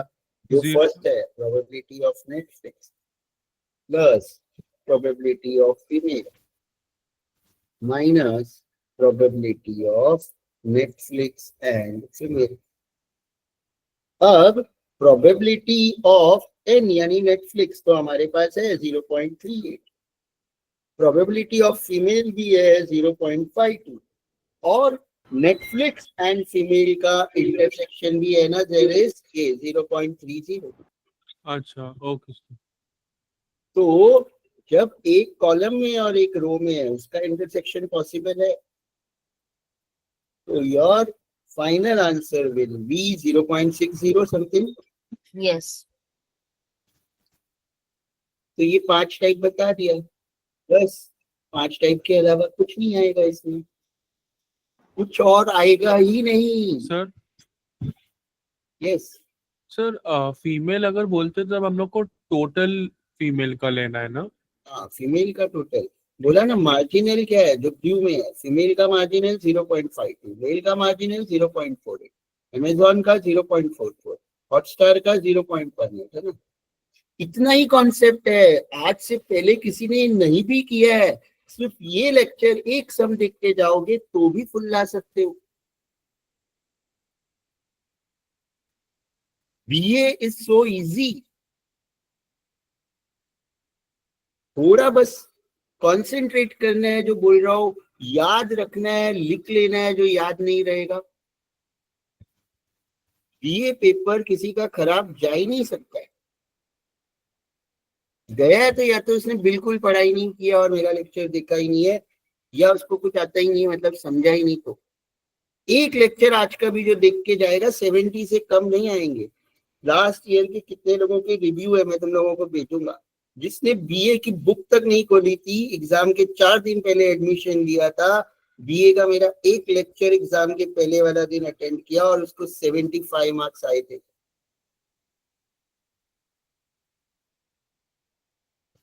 सो जस्ट थोड़ा एफर्ट, डोंट वरी कि स्ट्रेस नहीं है, कुछ भी इजी है. कुछ हार्ड लग रहा है मुझे पूछो ना, यूट्यूब पे चल है रिकॉर्डिंग, आज का रिकॉर्डिंग देखो. ये ऐसा ये सारे सम पहले हम कर ही रहे हैं, तो बस आ जाएगा तुम्हें, खत्म फिर. ठीक है ना? अभी बेस, फिर ये बेस के बाद एक बार मैं रिकॉर्डिंग स्टॉप करके पार्ट एक ये नया recording. Hello sir. Yes yes. Sir आप सर सिर्फ वो गिवन कंडीशनल प्रोबेबिलिटी का एक बार सर बता दोगे, उसमें जो आपने बताया कंडीशनल प्रोबेबिलिटी.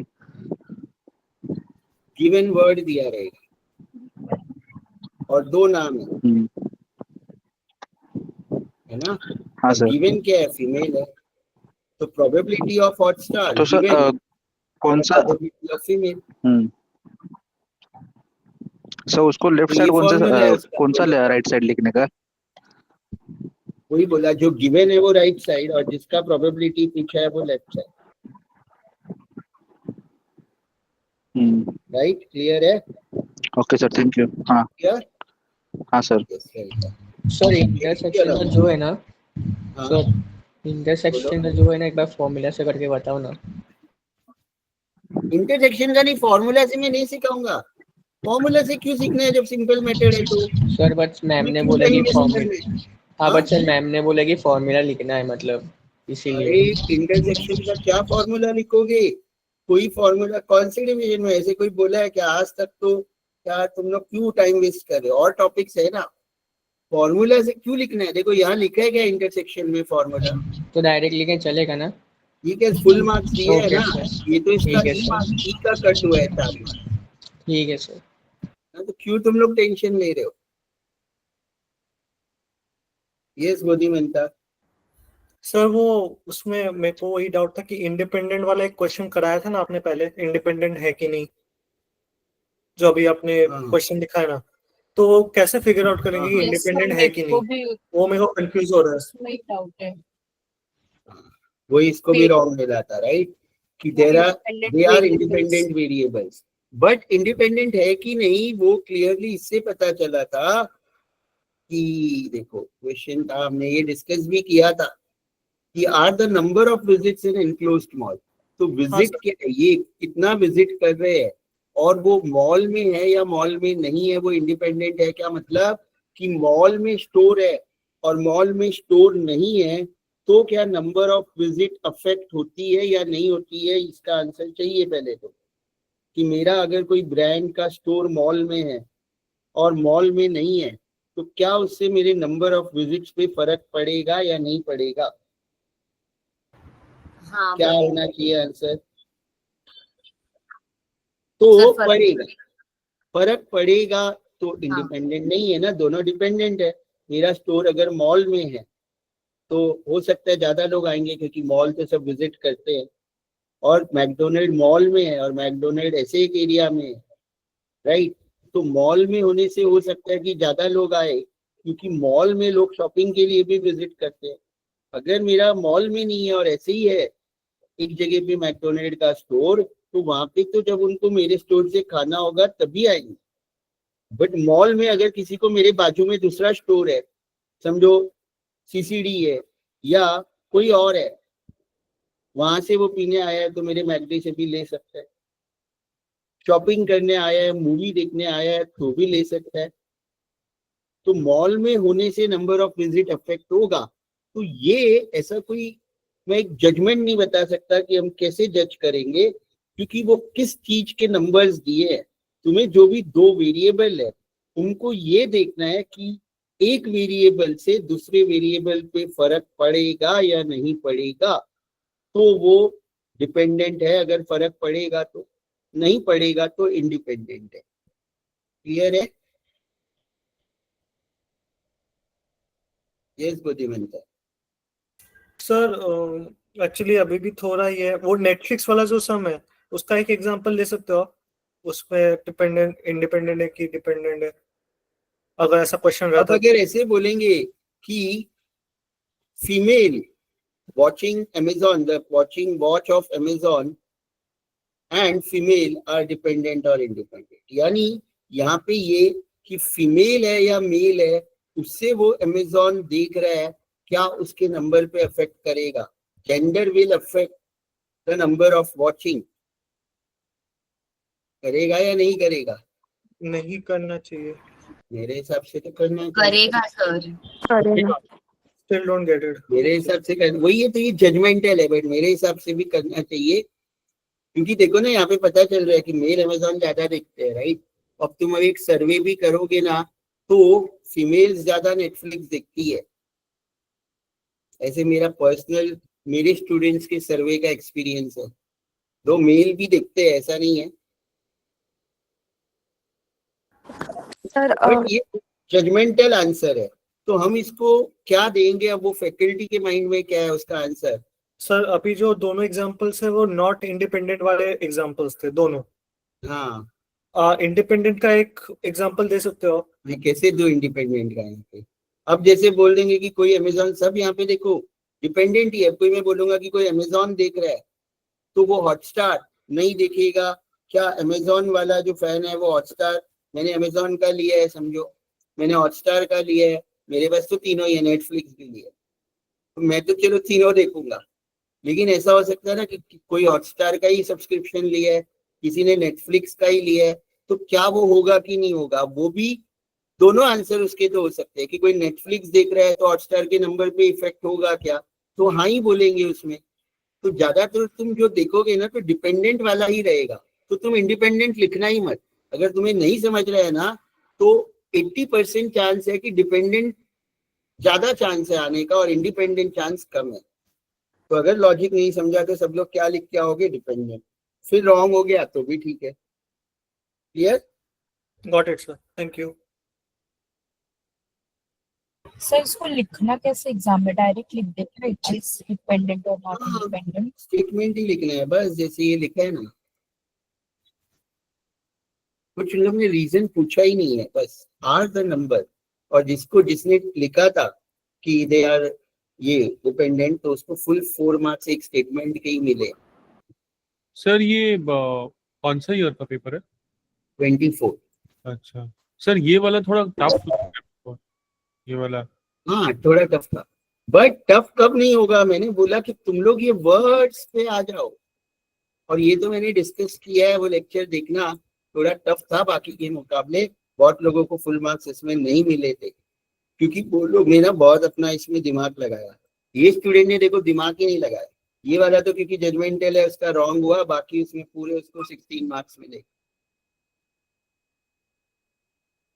तो बहुत लोगों ने ना, और इस पे हमारा बहुत डिस्कशन भी हुआ है लास्ट ईयर भी कि सर इस स्टेटमेंट का मीनिंग ऐसा होता है, इसका ऐसा होता है, ऑफेंड दिया है, इधर ओकेशनल दिया है, मतलब उसमें भी तो विजिट कर रहे हैं, ऑफेंड में भी विजिट कर रहे हैं, नेवर में नेवर वो नेगेटिव। बट मैंने बोला वो मत करो। चैट जीपीटी भी करके लोगों ने मुझे इससे डिस्कस किया है लास्ट ईयर, क्योंकि ये स्टेटमेंट्स थोड़े ऐसे थे। बट जो मैंने बताया था चैट जीपीटी ने भी वही आंसर दिया था और वो राइट है। ठीक है, तो लॉजिक वर्ड्स ढूंढो, ज्यादा कंफ्यूज मत हो। यस रितिका। सर इसका ये प्रोबेबिलिटी मैट्रिक्स जो टेबल है वो भी ऐसे ही सेम बनेगा ना जो अभी आपने नेटफ्लिक्स और इसके लिए बनाया है? यस यस यस, सबका ऐसे ही बनेगा। और ये सब पेपर मैंने सॉल्व किए हैं, वो लेक्चर देख लो, सॉल्यूशन भी भेजा हुआ है। Right, okay okay sir. Sir सिर्फ प्रोबेबिलिटी, हम लोग सिर्फ प्रोबेबिलिटी मैट्रिक्स का टेबल बना के आता तो मार्क्स मिलेगा? अरे कितनी बार ये क्वेश्चन पूछ रहे हो तुम लोग? तुम लगता है अभी अभी जस्ट ज्वाइन हुए, 4 बार तो अभी तक पूछ चुके लोग। मैंने बोला हाँ, मैंने बोला पेपर भी भेजा है। फिर भी तुम लोग अपने फैकल्टी से कंफर्म कर सकते हो फाइनल वाला सीआर को बोल के, है ना। मेरे हिसाब से तो मिलेगा। ठीक है, ये पेपर भी भेजा हुआ है, लास्ट ईयर का ही है, 24 का। ठीक है, क्लियर है सबको? यही क्वेश्चन क्यों रिपीट कर रहे हो? Already I have answered this question कि यस। अब हम आ जाते हैं बेस थ्योरम पे। बाकी डाउट्स मैं बाद में लेता हूँ। किसी को डाउट्स है तो डोंट वरी, मैं लेक्चर एक्सटेंड कर दूंगा और सबका डाउट्स होने के बाद ही लेक्चर क्लोज करूँ। ये बेस थ्योरम के लिए भी एक सिंपल कॉन्सेप्ट मैं बता रहा हूँ जो हमने ऑलरेडी पोस्टीरियर टेबल वाला डिस्कस किया था। कहाँ है वो बेस थ्योरम? हमने पास्ट पेपर्स में भी डिस्कस देखो किया हुआ है। इसमें पास्ट पेपर्स ये सब मैंने लेक्चर में ही डिस्कस किए, सॉल्व किया है ये वाला, राइट ना। तो ये बस टेबल बनाना है और तुम्हारे आंसर्स आ जाएंगे।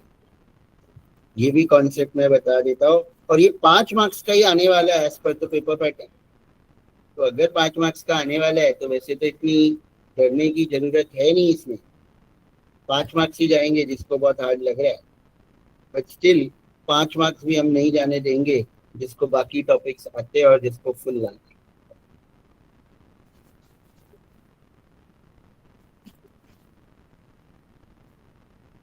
और मुझे चाहिए कि 90 अबाउ तुम लोग मुझे भेजो पेपर जब आएगा तब। 80 वाले भी भेज सकते हो, ऐसा नहीं है, 70 वाले भी भेज सकते हो।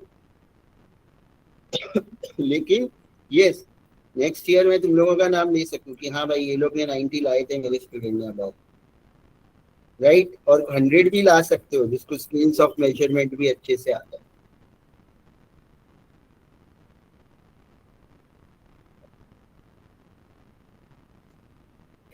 तो देखो यहाँ क्या दिया है, large conglomerate was interested to study the employ education record From the past, it is observed that 15% of the employees have only a 12 standard certificate.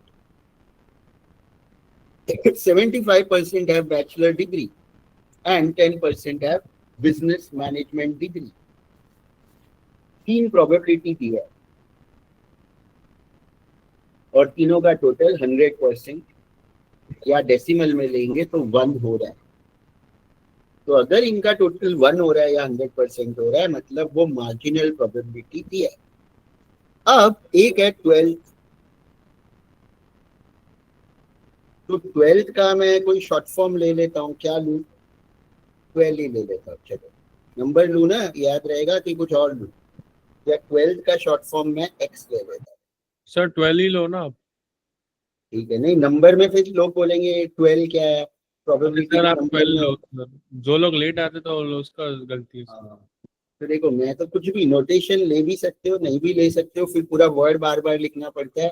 तो मेरा हैबिट है कि हम नोटेशन पहले ही एग्जाम में तुम लोगों को लिख देना कि 12 को मैंने ये ले रहा हूँ. जो भी लो, XYZ ABC भी ले सकते हो, ऐसा कुछ नहीं है, राइट. तो 12th को 12th लिया.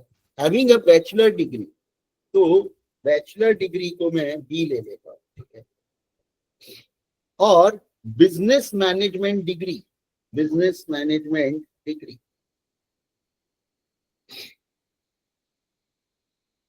इसको मैं M ले रहा हूँ. ठीक है, M ले रहा हूँ. तो ये तो हमारा हो गया कि हमने शॉर्ट फॉर्म लिए ताकि मेरे को बार बार वर्ड नहीं लिखने पड़े. और अब तुम लोगों को ये सब दिया रहेगा, यानी तुम्हें बस यहाँ लिखना है. पहले क्या दिया है? 12th का दिया है प्रोबेबिलिटी कि टोटल में से कितने स्टूडेंट 12th पास है. 15%, तो 0.15. टोटल में से कितने स्टूडेंट बैचलर पास है, तो डेट इज 75%, 0.75. टोटल में से कितने स्टूडेंट मैनेजमेंट डिग्री वाले हैं, 10%. तो ये 3 दिया रहेगा. Short form ABC XYZ anything you can take. अब उसके बाद 3 और दिया होगा. जो 3 और दिया होगा वो कंडीशनल प्रोबेबिलिटी होता है, वो कंडीशनल होता है. 3 और जो दिया रहेगा दैट आर कंडीशनल प्रोबेबिलिटी. और जो भी यहाँ पे हमने मार्जिनल जो दिया है, मार्जिनल वो हमेशा गिवन होगा. और जो प्रोबेबिलिटी होगा वो कोई न्यू चीज का होगा. जैसे इसमें अगर हम बात करें तो यहाँ पे क्या लिखा है, out of the employees having a 12th standard certificate it is observed that 12% hold management positions. 12th वाले जितने भी लोग काम कर रहे हैं उसमें से 12% मैनेजमेंट पोजीशन पे काम कर रहे हैं. बैचलर वाले जितने भी लोग हैं उसमें से 58% मैनेजमेंट पोजीशन पे है. और मैनेजमेंट डिग्री वाले जितने भी लोग हैं उसके 82% लोग मैनेजमेंट पोजीशन पे है. अब मैनेजमेंट पोजीशन को मैं ले लेता हूं P पोजीशन. मैनेजमेंट पोजीशन को मैं ले लेता हूं P. तो अब जो तुम्हें दिया रहेगा ना probability, that will be P, यानी जो नया है वो /12. जो दिया है कि 12th वाले कितने बच्चे मैनेजमेंट पर, कितने परसेंटेज मैनेजमेंट पे है, 12th वाले 12%. तो 12th वाले हमें पता है और वो मैनेजमेंट पोजीशन पे है, तो दैट इज 0.12. P से कंफ्यूज नहीं होएगा ना, क्योंकि प्रोबेबिलिटी के लिए भी P लेते हैं. या तो मैं MP ले लेता हूँ. Sir can you repeat sir? तो प्रॉब्लम या P रहने देता हूँ, चलो, क्योंकि 2 में तुम लोग. तो यहाँ पे सिंपल है कि यहाँ पे क्या दिया है ये स्टेटमेंट में, और हमेशा यही फॉर्मेट रहेगा, वर्ड्स अलग रहेंगे. ये क्या दिया है कि 12th वाले स्टूडेंट्स जो है 12th सर्टिफिकेट वाले, इसमें से 12% मैनेजमेंट पोजीशन पे है. तो प्रोबेबिलिटी कि वो लोग मैनेजमेंट पोजीशन पे है गिवन कि वो लोग 12th वाले हैं, वो 12% है, 0.12 है. वैसे ही प्रोबेबिलिटी कि वो लोग मैनेजमेंट पोजीशन पे है और वो लोग बैचलर डिग्री वाले हैं, वो गिवन है, तो वो 0.58 है। और प्रोबेबिलिटी कि वो लोग मैनेजमेंट पोजीशन पे है गिवन कि उनके पास मैनेजमेंट डिग्री है, वो दिया हुआ है 0.82। और देखो सिंपल है कि दो मार्जिनल, तुम्हें तो 3 वाला आएगा भी नहीं क्योंकि 5 मार्क्स का ही आने वाला है, तो 2 मार्जिनल और 2 कंडीशनल दिया होगा, या 3 मार्जिनल 3 कंडीशनल दिया होगा। पहले तो ये तुम लोग समझो, मार्जिनल कैसे आइडेंटिफाई, तुम्हें नहीं समझेगा सर कि मेरे को तो यार नहीं समझ रहा है कि कौन सा मार्जिनल है कौन सा कंडीशनल है। तो सिंपल रूल है कि जो भी दिया है मार्जिनल उस सब का टोटल 2 दिया है तो 2, 3 दिया है तो 3, उस सब का टोटल 1 या परसेंटेज में 100 ही होगा, और इनका 100 नहीं होगा कंडीशनल का। तो तुम टोटल करके भी डिसाइड कर सकते हो कौन सा मार्जिनल है कौन सा कंडीशनल है। और जो भी मार्जिनल होगा वो कंडीशनल में गिवन में ही आएगा, राइट साइड में ही आएगा। जो भी मार्जिनल है वो दूसरे जो गिवन है वो राइट में ही आएगा कंडीशनल में, और जो भी management position, good weather bad weather, तो जी लो, अलग अलग सम इसके पास पेपर्स के देख लोगे तो भी इनफ है। तो क्या लिख लेना है ये तो समझ गए कि कुछ और दिमाग ही नहीं लगाना है। मार्जिनल आइडेंटिफाई किया, कंडीशनल किया, और जो मार्जिनल है वो राइट साइड लिखना है। ये मैंने बोल दिया, नोटेशन तुम जो भी दो, बस ये लिख लिया। उसके बाद तुम्हें ये बनाना है, इसमें सिनेरियो तो है नहीं कुछ, तो सिनेरियो तो जाने दो, हम यहाँ पे खाली लिख देते हैं ये 12th पास, ये बैचलर, और ये मैनेजमेंट डिग्री। तो जो दिया है वो प्रायर में लिखना है, जो मार्जिनल है वो 0.15, 0.75, 0.1। उसके बाद कंडीशनल में क्या लिखना है, कंडीशनल में तुम्हें ये लिखना है जो ये कंडीशनल वाला है उसके सामने।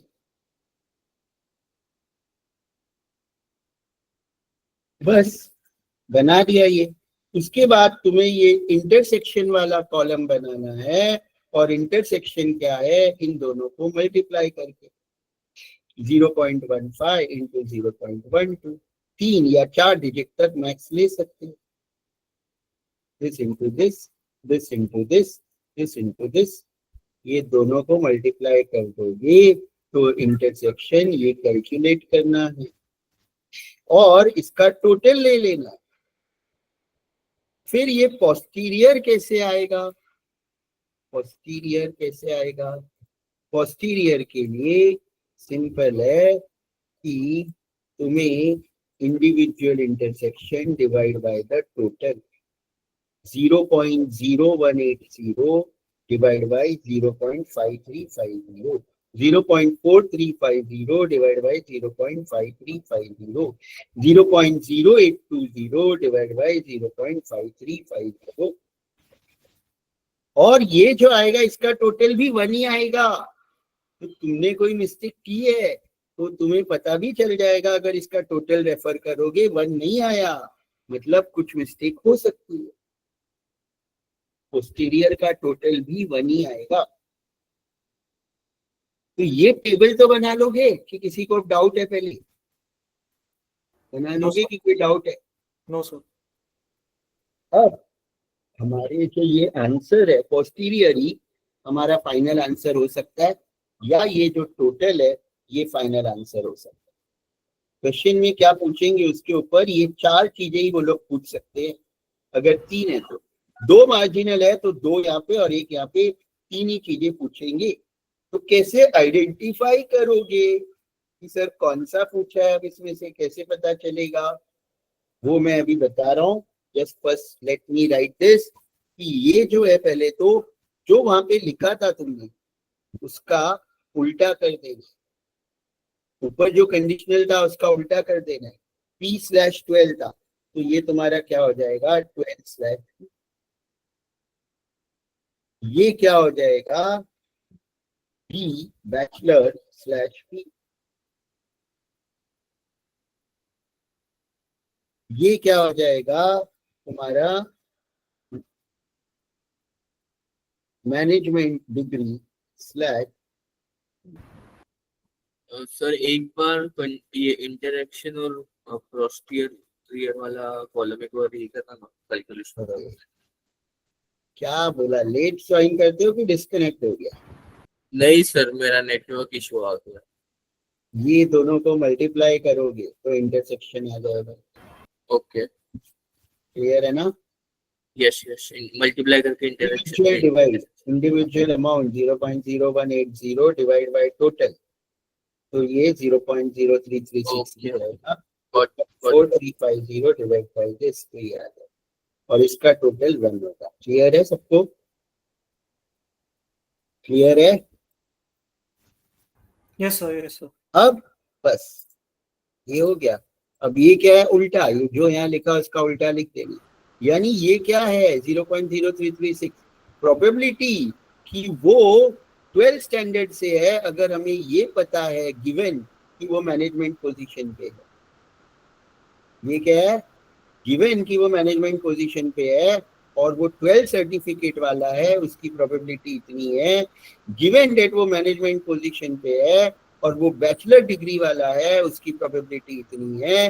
गिवन कि वो मैनेजमेंट पोजीशन पे है और वो बिजनेस मैनेजमेंट डिग्री वाला है, उसकी प्रोबेबिलिटी इतनी है। और ये क्या है, इंटरसेक्शन। ये क्या है, ये मार्जिनल है। ये टोटल क्या है, ये टोटल भी लिख देता हूँ। दिस इज प्रोबेबिलिटी ऑफ कि वो मैनेजमेंट पोजीशन पे है। जो भी यहाँ पे तुम लिखोगे ना, ये फर्स्ट वर्ड जो भी नया लिया मैनेजमेंट पोजीशन, ये उसका मार्जिनल है, ये टोटल। तो ये 4 में से कोई भी एक पूछेंगे, या अगर 2 दिया है तो 3 में से एक पूछेंगे। ये तो मार्जिनल है और ये कंडीशनल है। अब यहाँ क्या पूछा है, what percentage of employees hold management position. Management position के लिए हमने पी लिया है सर, एम नहीं लिया, तो प्रोबेबिलिटी ऑफ पी। तो ये जो है इंटरसेक्शन का, यही तुम्हारा उसका आंसर है। ए का,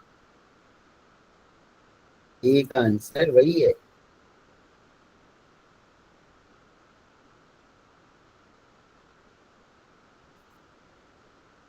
और वो स्टेटमेंट लिख सकते हो इसमें कि probability percentage of employees, percentage बोला है तो ये तो डेसिमल में, परसेंटेज में कन्वर्ट करोगे तो इनटू 100, 53.50। तो हो सकता है परसेंटेज पूछा है तो उसका मार्क्स काटते। फिर क्या बोला है, given that a person holds management, what is the probability that she has a business management degree. तो ये सब में गिवन तो मैनेजमेंट पोजीशन ही है, बिजनेस मैनेजमेंट डिग्री है नहीं ये वाला, तो 0.153। बी का आंसर ये है। बस 5 मार्क्स का आएगा, इसका ज्यादा हार्ड नहीं आएगा। एक सम या पास्ट पेपर के 3 सम देख के भी जाओगे तो भी तुम लोगों को राइट मिलेगा। यस, एनी डाउट तो पूछ लो। Sir I just want to know the ये जो टोटलिंग करते हैं इंटरसेक्शन का, उसको क्या कहते हैं हम लोग?